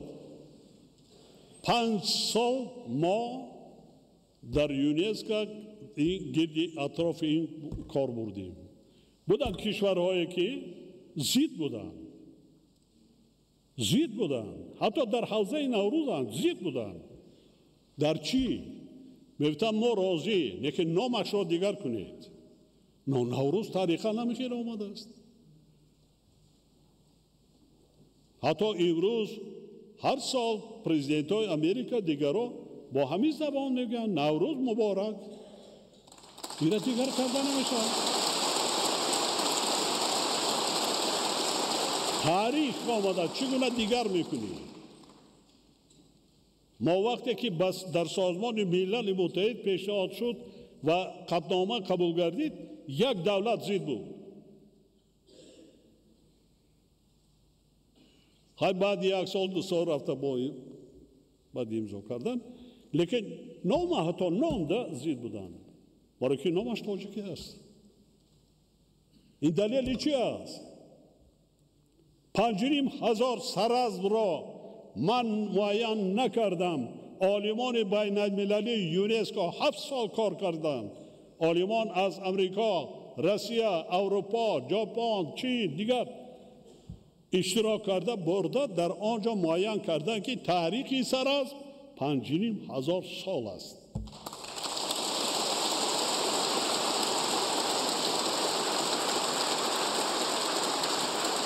نوروز گفته ایستاده است من تاریخی بیش از 6000 سال دارم.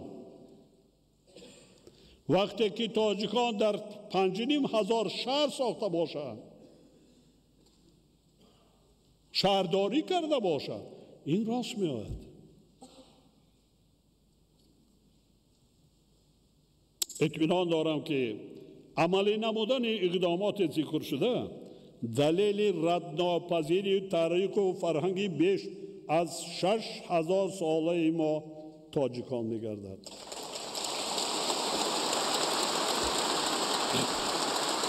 اکادمیای ملی اینها دیگر مؤسسه‌های علمی و تحقیقاتی و لایحه‌کشی وظیفه‌دار کرده می‌شوند که با جلب عالمان و دانشمندان کنسپسیای مرکزهای ذکر شده را در اساس عنعنه‌های معماری و شهرسازی و شهرداری باستانی تاجیکان تهیه و به حکومت مملکت پیشنهاد سازند.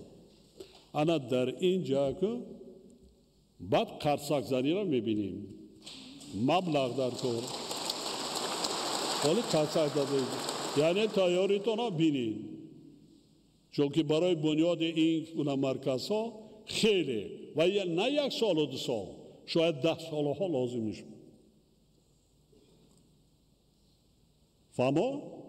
فهمیده ای سادیتون؟ لیکن نترسید، رای گریزه نگیرید. میسازد ملت تاجیک، مادر تاجیک تولد کرده ایستاده است.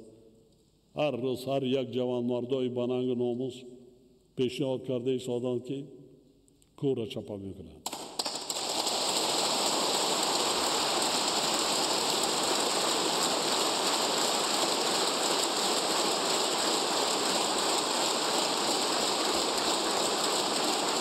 سلامت باشید. سلامت باشید.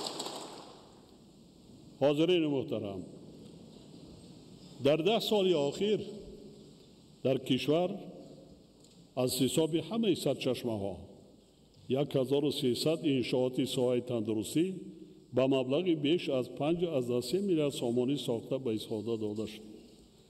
اگر مبلغ زاره ساحه از حساب بودجه دولتی در سال 2015 1 میلیارد و 37 میلیون سامانی را تشکیل داده باشد، پس آن در سال 2025 به 4 میلیارد و 300 میلیون سامانی رسانیده شد.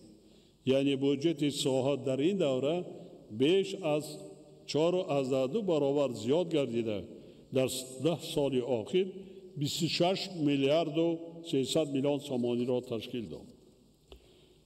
با حکومت مملکت سپارش داده می شود که مسئله مکملسازی نظام مبلغ‌زاری ساحه تندرستی، استفاده مقصدناک مبلغ‌های بودجتی و غیر بودجتی، گزارش به نظام غیر نقدی، پرداخت خدمت‌رسانی‌ها و دیگر مسائل ساحه را همه‌جانبه تحلیل و بررسی نماید. همچنین جهت تطبیق اصلاحات نوبتی و برطرف نمودن مشکلات و کمبودی‌های در این سمت جای داشته تدبیرهای ضروری اندیشید. وابسته به این وزارت تندرستی و حفظ اجتماعی اهالی وظیفه‌دار کرده می شود که در همکاری با دیگر وزارت و اداره ها لایحه برنامه دولتی رشد صنعت داروسازی را برای سالهای 2026 2030 تهیه و به حکومت مملکت پیشنهاد نماید. فراهم آوردن شرایط زندگی ارزنده و بلند برداشتن سطح زندگی اهالی، خصوصا گروه های آسیب پذیر جامعه، سمت افضلیت‌ناک سیاست حکومت مملکت می باشد. از این لحاظ با وزارت تندرستی و حفظ اجتماعی اهالی سپارش داده می شود که در همکاری با وزارت مهنت، مهاجرت و شغل اهالی، اگنتی سقورت اجتماعی و نفقه جهت تامین نمودن ثمره‌ناکی حجت‌های بنقشه‌گیری استراتژی و برنامه‌های دولتی در سمت حفظ اجتماعی اهالی تدبیرهای مشخص را راه‌اندازی نماید. علاوه بر این از جانب رهبران تمام ساختارهای دولتی و مقامات اجرایی محلی حاکمیت دولتی به حل و فصل مسائل و تنظیم در آوردن مناسبت‌های مهنتی، تأمینات نفقه و کمک پولی‌های اجتماعی، فرا گرفتن به شغل پرمحصول و دیگر کفالت‌های دولتی اجتماعی گروه‌های آسیب پذیر جامعه باید اعتباری اولین درجه داده شود.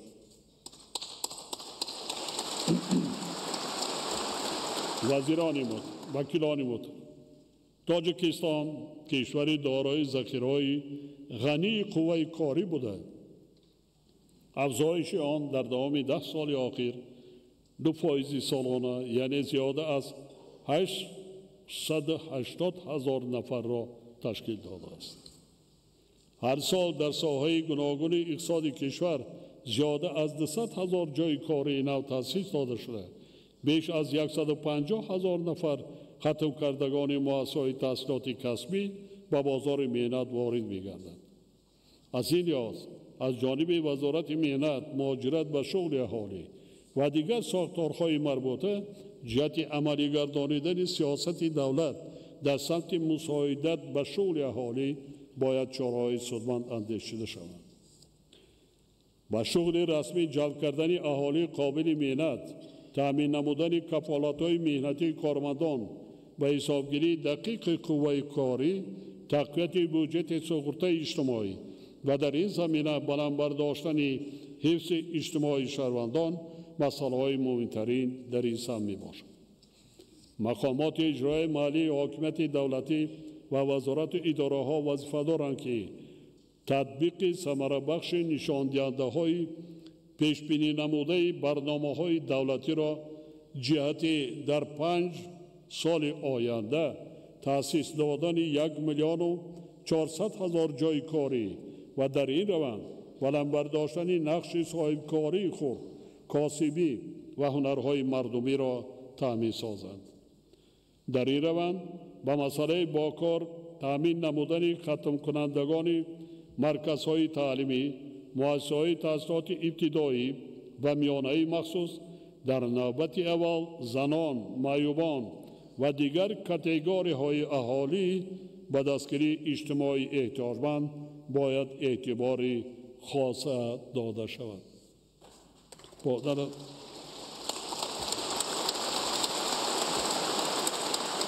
با در نظر داشت امکانیت‌های امروزه اقتصادی و ضرورتی باز هم بهتر نمودن سطح زندگی اهالی سپارش می‌دهم.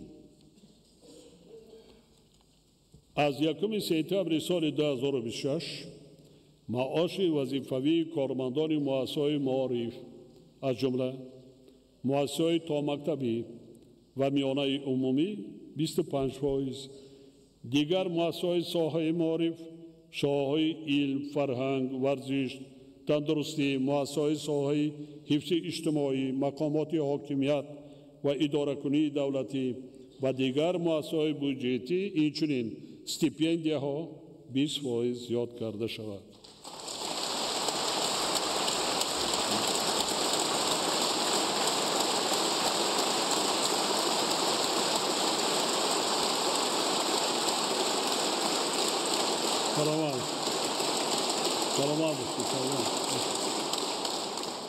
مزد مهنت عمل کننده کارمندان مقامات حفظ حقوق، خدمتچیان حربی و دیگر کارمندان این مقامات 20% زیاد کرده شود. اینچنین حد اقل مزد مهنت برای تمام ساحه‌های اقتصادی و اجتماعی کشور به اندازه 1300 تومان در یک ماه مقرر کرده شود. در برابر این با مقصد بهتر نمودن وضع اجتماعی طبقه‌های آسیب پذیر اهالی از 1 سپتامبر سال 2026 نفقه‌های شغل‌طوی، مهنتی و اجتماعی اینچنین علاوه پولی به آنها طبق مقررات ماده 51 قانون جمهوری تاجیکستان درباره نفقه‌های شغل‌طوی و دولتی و اندازه نفقه زمینوی در سطح تورم سال 2025 ولی نه کم از 15% از اندازه مقرر شده اشان ایندکساسیون کرده شوند. یعنی 15%.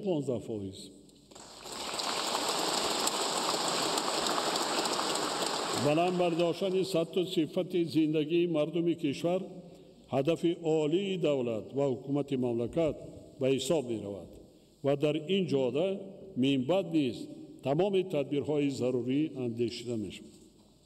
حاضرین گرامی، ما سیاست دولتی کار با جوانان را همچون سمت کلیدی در محور سیاست اجتماعی دولت ارزیابی نموده برای ثمرناک عملی گردیدن آن از تمام امکانیت‌ها استفاده کرده ایم. زیرا جوانان ما نیروی اساسی پیشبرنده جامعه میباشند و ما با حس بلند ملی، خودشناسی و خودآگاهی و وطن دوستی و وطن پرستی آنها افتخار میکنیم. امروز جوانان ما با کار و فعالیت سازنده خود در حیات سیاسی و اقتصادی و اجتماعی و فرهنگی کشور صاحب استقلال ما سهمی بزرگ دارند. حالا در کشورمان ساحه‌ای نیست که در جوانان در آن نقش فعال نداشته باشند. نیست یگان ساحه. باور دارم که جوانان با ننگ و ناموس دوران استقلال در پیشرفت اقتصاد ملی، ترقیات دولت و آبادی وطن خود منبع نیز سهمی ارزشمند می‌گذارند. حتی جوانان ما هر سال مشکلات زیاد بود دعوت به صف قوای مسلح اختیاراً قریب زیاده از 65% دعوت شدگان اختیاراً به خدمت به صف قوای مسلح هر سال هر دعوت 2 مرتبه خودشان می‌برند. این جوانانی زمان صاحب استقلالی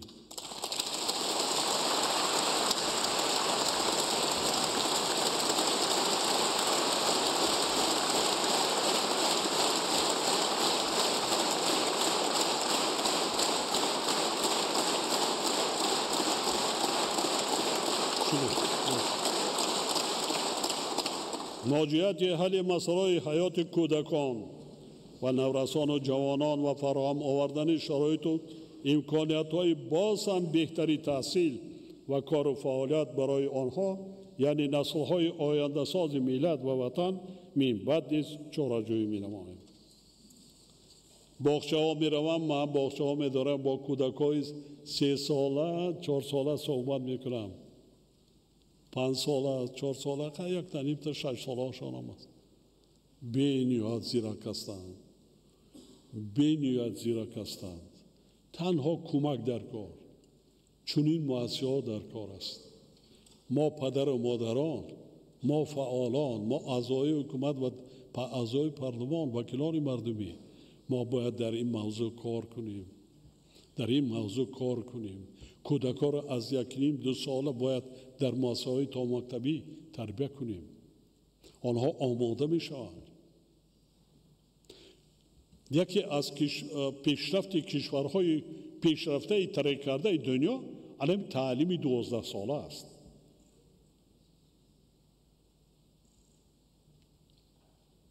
شما یک روین مؤسسه‌های تا مکتبی کودکان قطعی چنین به مربی به معلم شینین صحبت کنین. اونا بسیار گفتنی های وای دارند. سوالای خوبت اونا میتیند. یک خیرش بعد سرت میگریزی. غیر آید.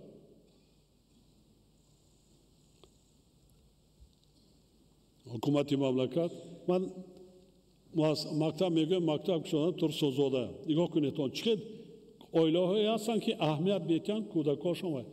یک آیله در صنف در آمدن خوانندگان صنف 8 معلمه جوان حالا ما فکر که آیله دارم نشده است زبان انگلیسی تعلیم میده صنف 8 کی در آزمون‌های جمهوری اشتراک کرده هستیم یک از پیشتگی خواستم گفتم من خب کنی یک آیکون از کدام یک پارچه خوان از شعر قرائت کردم بعد پرسونشتم کی هستی گفت که من مادرم معلم است پدرم از دنیا گذشتن چند کم متوفا گرفتی معلمه را پرسیدم 4000 معاش میگیرد وقتی غالب آزمین جای یکم اولش کشیده است 70,000 سومان 2 ساله معاش معلم را در یک آزمون اشتراک کردگی گرفته است. اصلا ما کار کنیم میشود، کار کنیم با شرطی میشود. ما گلچین کرده تربیه کرده میتوانیم.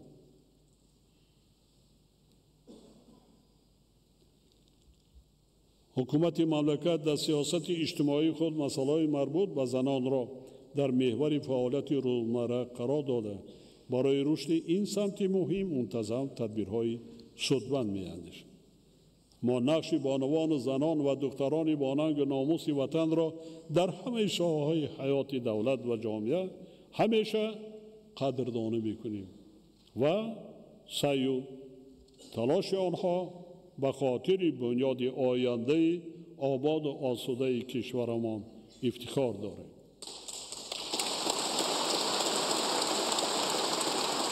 مسئله بلند برداشتن مقام زنان و بانوان و تربیت کردن و وظیفه‌های رهبری کننده تعیین نمودن بانوان و دختران لیاقتمند در مرکز دقت حکومت مملکت قرار دارد و ما این سیاست را در آینده نیز ادامه میدیم.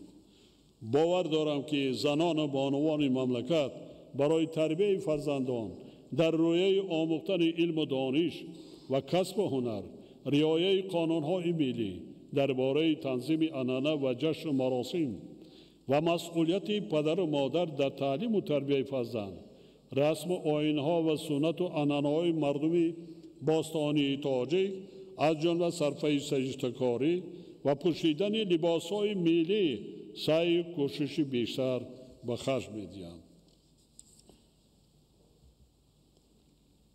مادران عزیز مهربان، بانوان عزیز، در پوشیدن لباس عصبانی نکنید، شکرانه همین دولت کنید، شکرانه همین زمین بیشتاسا کنید، با عفت باشید، پدر و مادراتان قصور و کشتاماناتان عزت و احترام کنید، فرزنداتان تربیت خوب نمایید.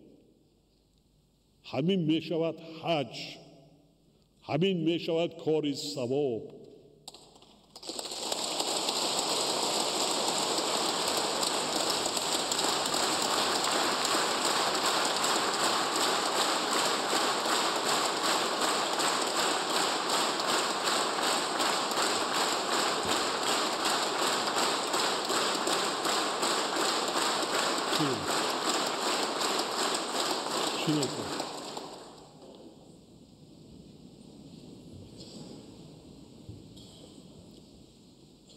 مدنیت لباس پوشیده فراموش نکنید.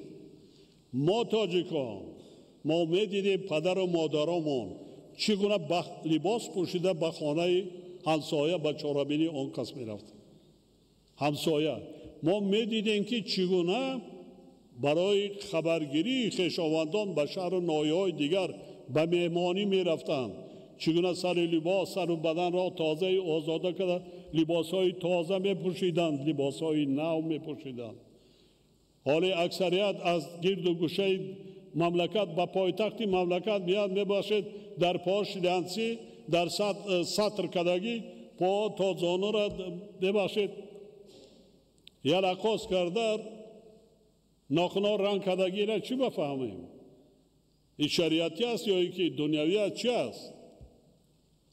های یک طرف قپه میخوای شی خانته خیلی تربیه که فرزنداته یکی شهر آمدی شهر پایتخت مملکت سیمای ملت است. هم خارجی است هم دیگر است میبیردن هم یک لباسی و خلاصه میبرار که این ملت تاجیکش هم میبده است. نخواد همین خیلی پایتخت با لباسی میبخشه داخل کوچکی مرد زن فرقش نیست. پایتخت است. جای مقدسی خود را دارد، پرچم دارد، نشان دارد، موزه دارد، دیگر جاهای تقریبی دارد که زیارت کردن میکنه که یا که از اون دیدن کردن در کار.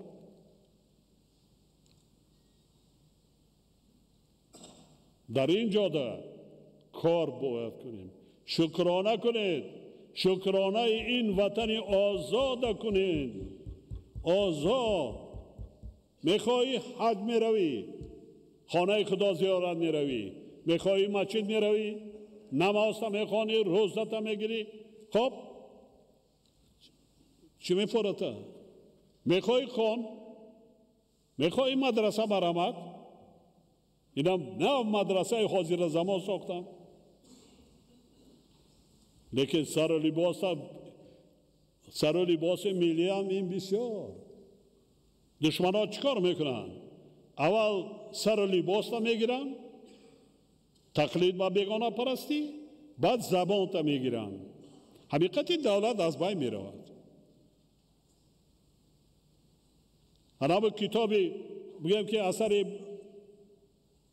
به زوال بابا جان غفور فدادم خانه، من برای خواندم، برای تاقچه ماندن نه.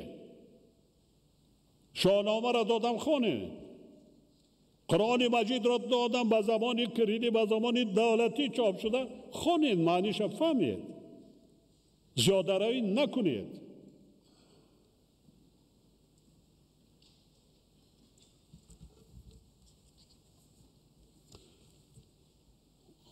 با اعتماد کامل ابراز می دارم که آنها در مسئله مقاومت با بیگانه پرستی و خرافات و اسرافکاری و زیاده روی در صف پیش جامعه قرار می گیرند.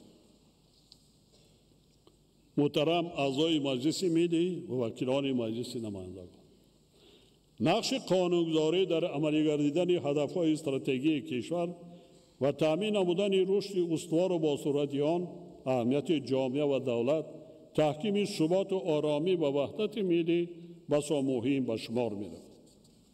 از این رو تحلیل همه‌جانبه و پیوسته قانونگذاری و تهیه پیشنهادات جهت تکمیل آن برای اجرای هدف‌های استراتژی و برنامه‌های رشد اقتصادی و اجتماعی و فرهنگی کشور ضرور می‌باشد. تامین بودن امنیت جامعه، ثبات سیاسی، صلح و وحدت و ولایت قانون، کفالت رشد استوار اقتصادی و اجتماعی و بلند گردیدن سطح و صفت زندگی مردم کشور می باشد.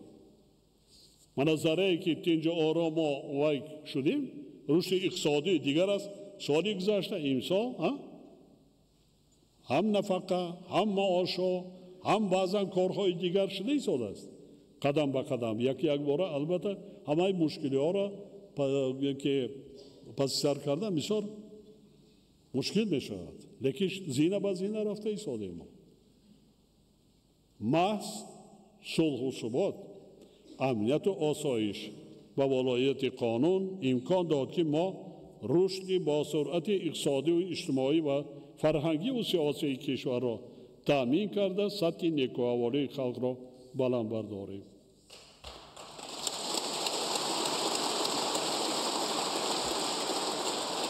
کدام دولتی نباشد، خودمان از سر گذراندیم.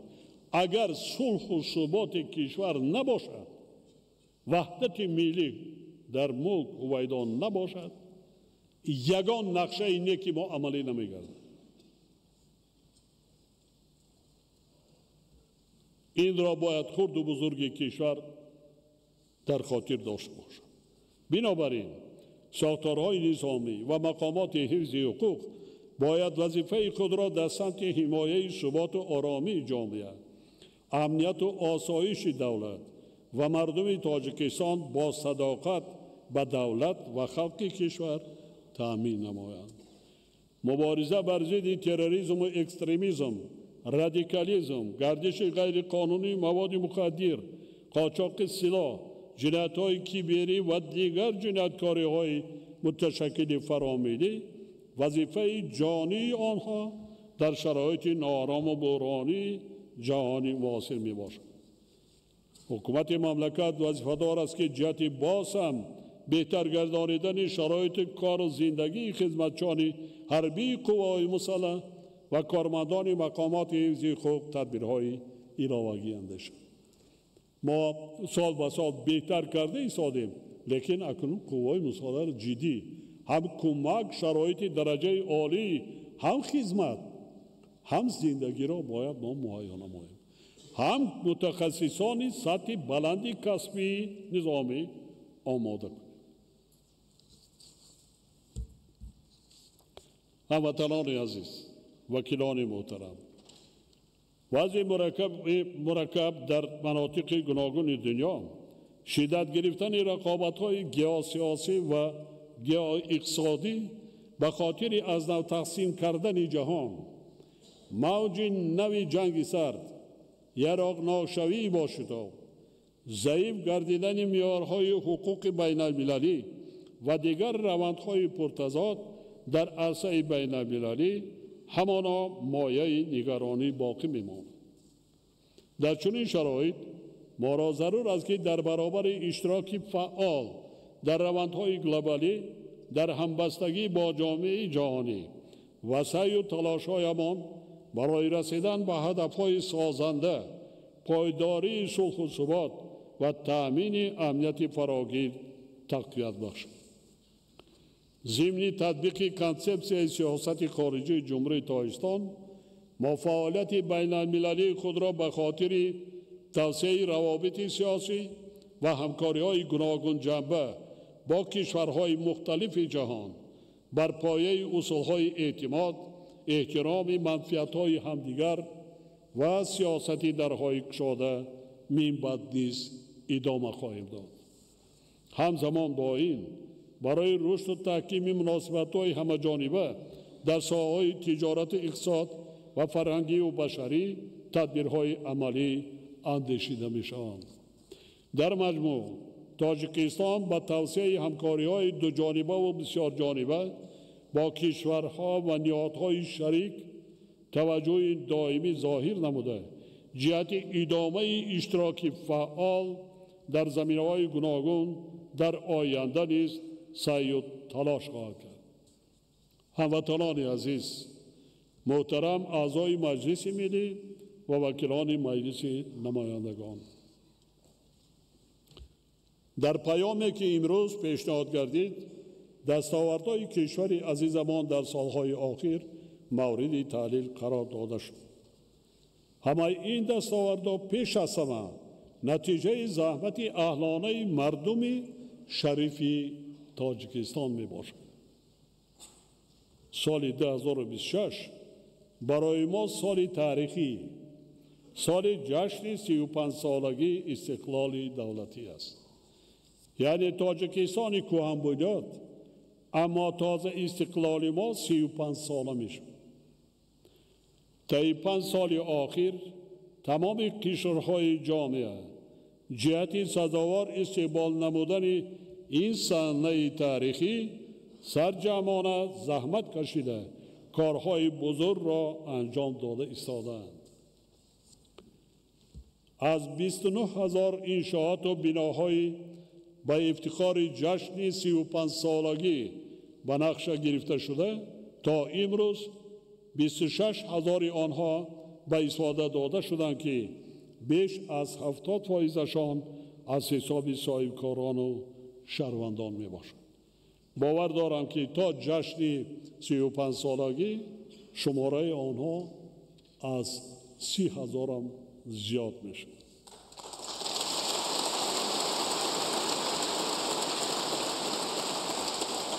با استفاده از فرصت من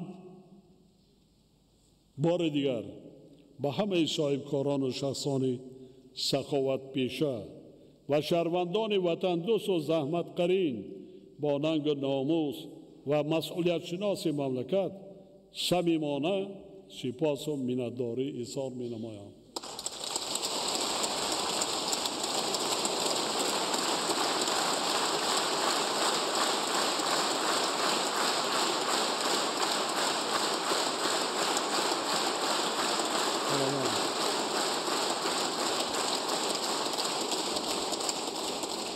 تا روزهای جشن 35 سالگی استقلال دولتی وقتی خیلی کم مانده است. ما باید تا این صحنه مقدس کارهای سازندگی را باز هم وسعت بخشیده، چاره‌بینی‌های جشنی را با ثبت و صفت بلند عملی سازد.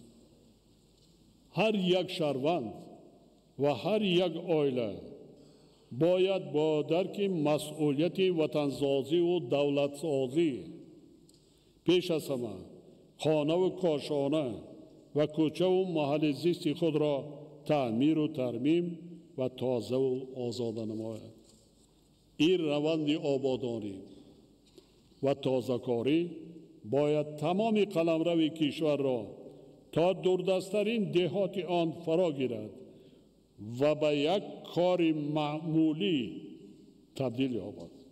یعنی هر یک فرد جامعه باید به افتخار این جشن مقدس برای پیشرفت دولت خود و آبادی وطن عزیز خویش کار نیکی را انجام داده، سازنده و بنیادکار و صاحب فرهنگ و تمدن باستانی بودن ملت تاجیک را نشان دهد.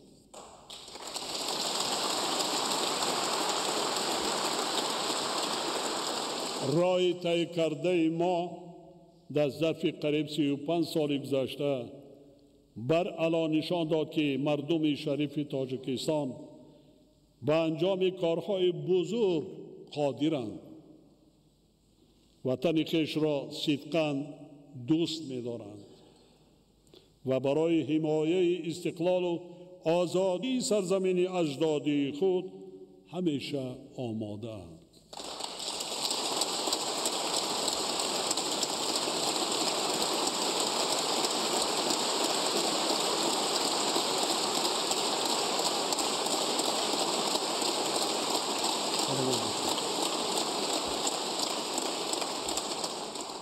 در شرایط بحرانی و ناآرامی که جهان امروزه قرار دارد، حفظ استقلال و آزادی، زحمت به خاطر پیشرفت دولت و آبادی وطن وظیفه اولین درجه و هر روزه هر یک شهروند با ننگ ناموس مملکت محسوب می‌یابد. پس بیایید همه یکجا و هدفمندانه با روحیه بلند ملی شکرگزاری و افتخار از صاحب وطنی و صاحب دولتی و فرهنگ و تمدن بیش از 6000 ساله تاجیکان برای باز هم آباد و پیشرفته گردانیدن وطن محبوبمان تاجیکستان و بلند برداشتن آبروی آن در عرصه بین المللی کوشش و تلاش نماییم.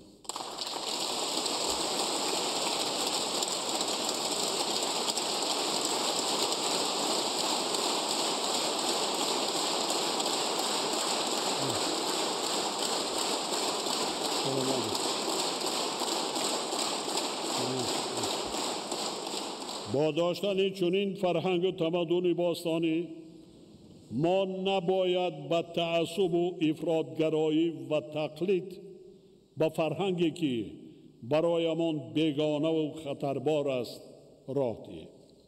هیچ وقت هیچگاه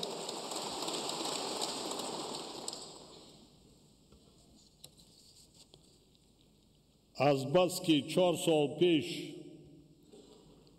دایر به 35 سالگی استقلال قرار قبول کرده بودیم، پیشنهاد می نمایم که سال 2026 سال وسعت دادن کارهای آبادانی و سازندگی و تقویت و تحکیم خودشناسی و خودآگاهی ملی به افتخار این جشن مقدس و بزرگ ملی اعلان کرده شود.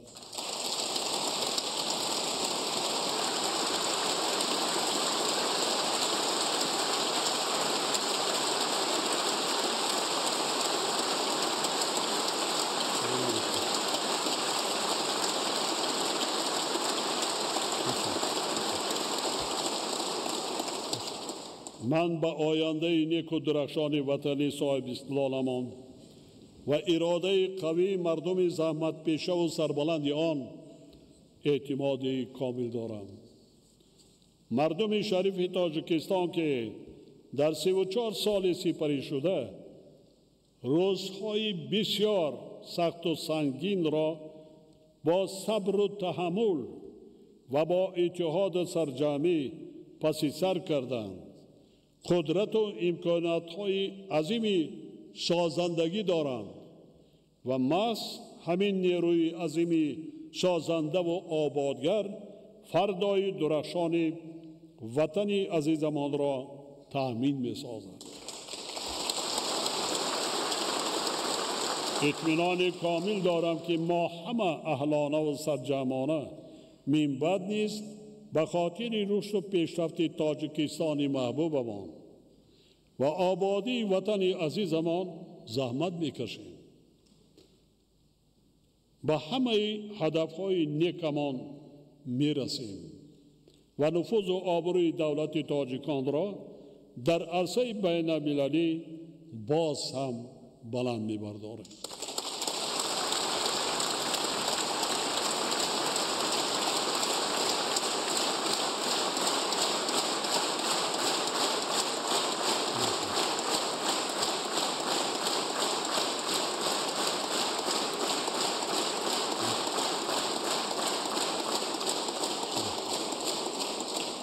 این قرض ملی و ایمانی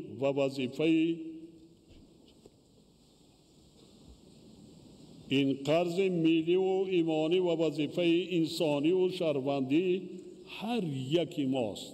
هر یک تاجیکی که یک قطره خون تاجیکی در بدن است.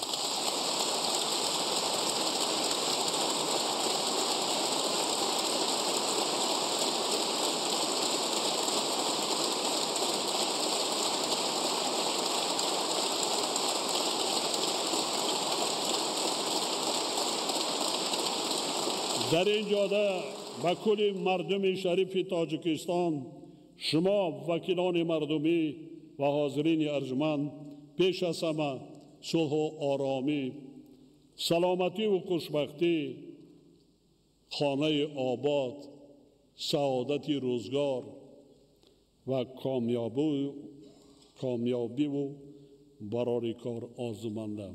همیشه سلامت و سربلند و موفق باشید هموطنان عزیز.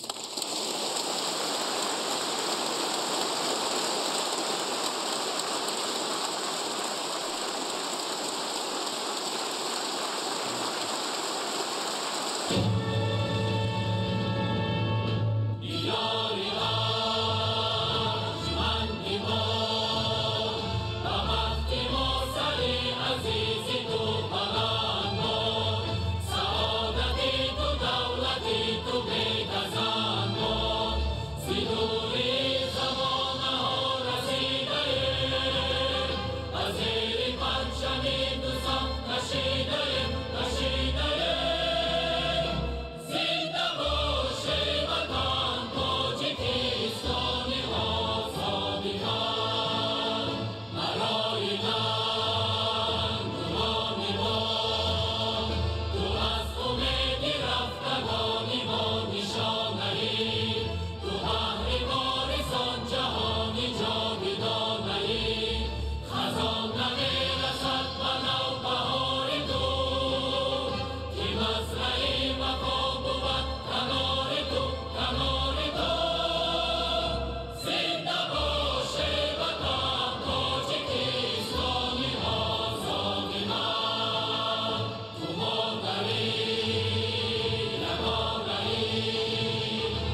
وقت باشید، آباد باشید.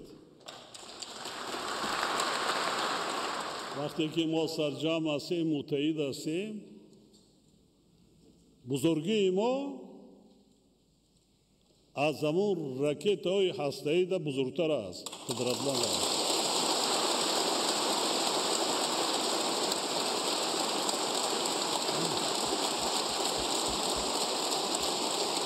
سلامت باشید، سلامت باشید.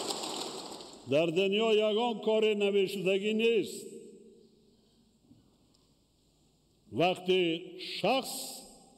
وقتی انسان ذوق دارد به زندگی، باور دارد به آینده درخشان وطنش، برای آینده درخشان فرزنداش، برای همین ننگ ناموس کردم، ما بنیاد کردم، ساختن ما در کار. باز میگویم کاری نمیشدگی نیست در دنیا که انسان از عهده اون نبراید. این وزمینی ها هم پسی سر میشن. چقدر دشواری های سنگین بودن، پسی این هم میگذرد. بر روزهای نیک هم میرسیم. باز هم نیک هم میرسیم. ما شما وظیفه جانی ما شما کلانسالان به نسل جوان یک ملک آباد میراث مانه. به نسل جوان بخیلی نکنیم، آنها را تربیه کنیم، گلچین کرده تربیه کنیم. در کدام سطح نباشیم؟ در سطح محل هستیم، در نایه هستیم، در جماعت هستیم، دیه هستیم، دیگر هستند. به نهایت فرزندای تاجیک به نهایت قابلیت ذهنی و قابلیت جسمانی خود دارند. امروزا بینید هر روز در یک گوشه کنار دنیا پرچم تاجیکستان بالاش از نیازی از حساب جوانان در چهاربینی‌های ورزشی بین المللی. یک بینید در یک روز 12 دکبر 2 تا قطعنامه بین المللی پیشنهاد کرده تاجیکستان قبول کرده.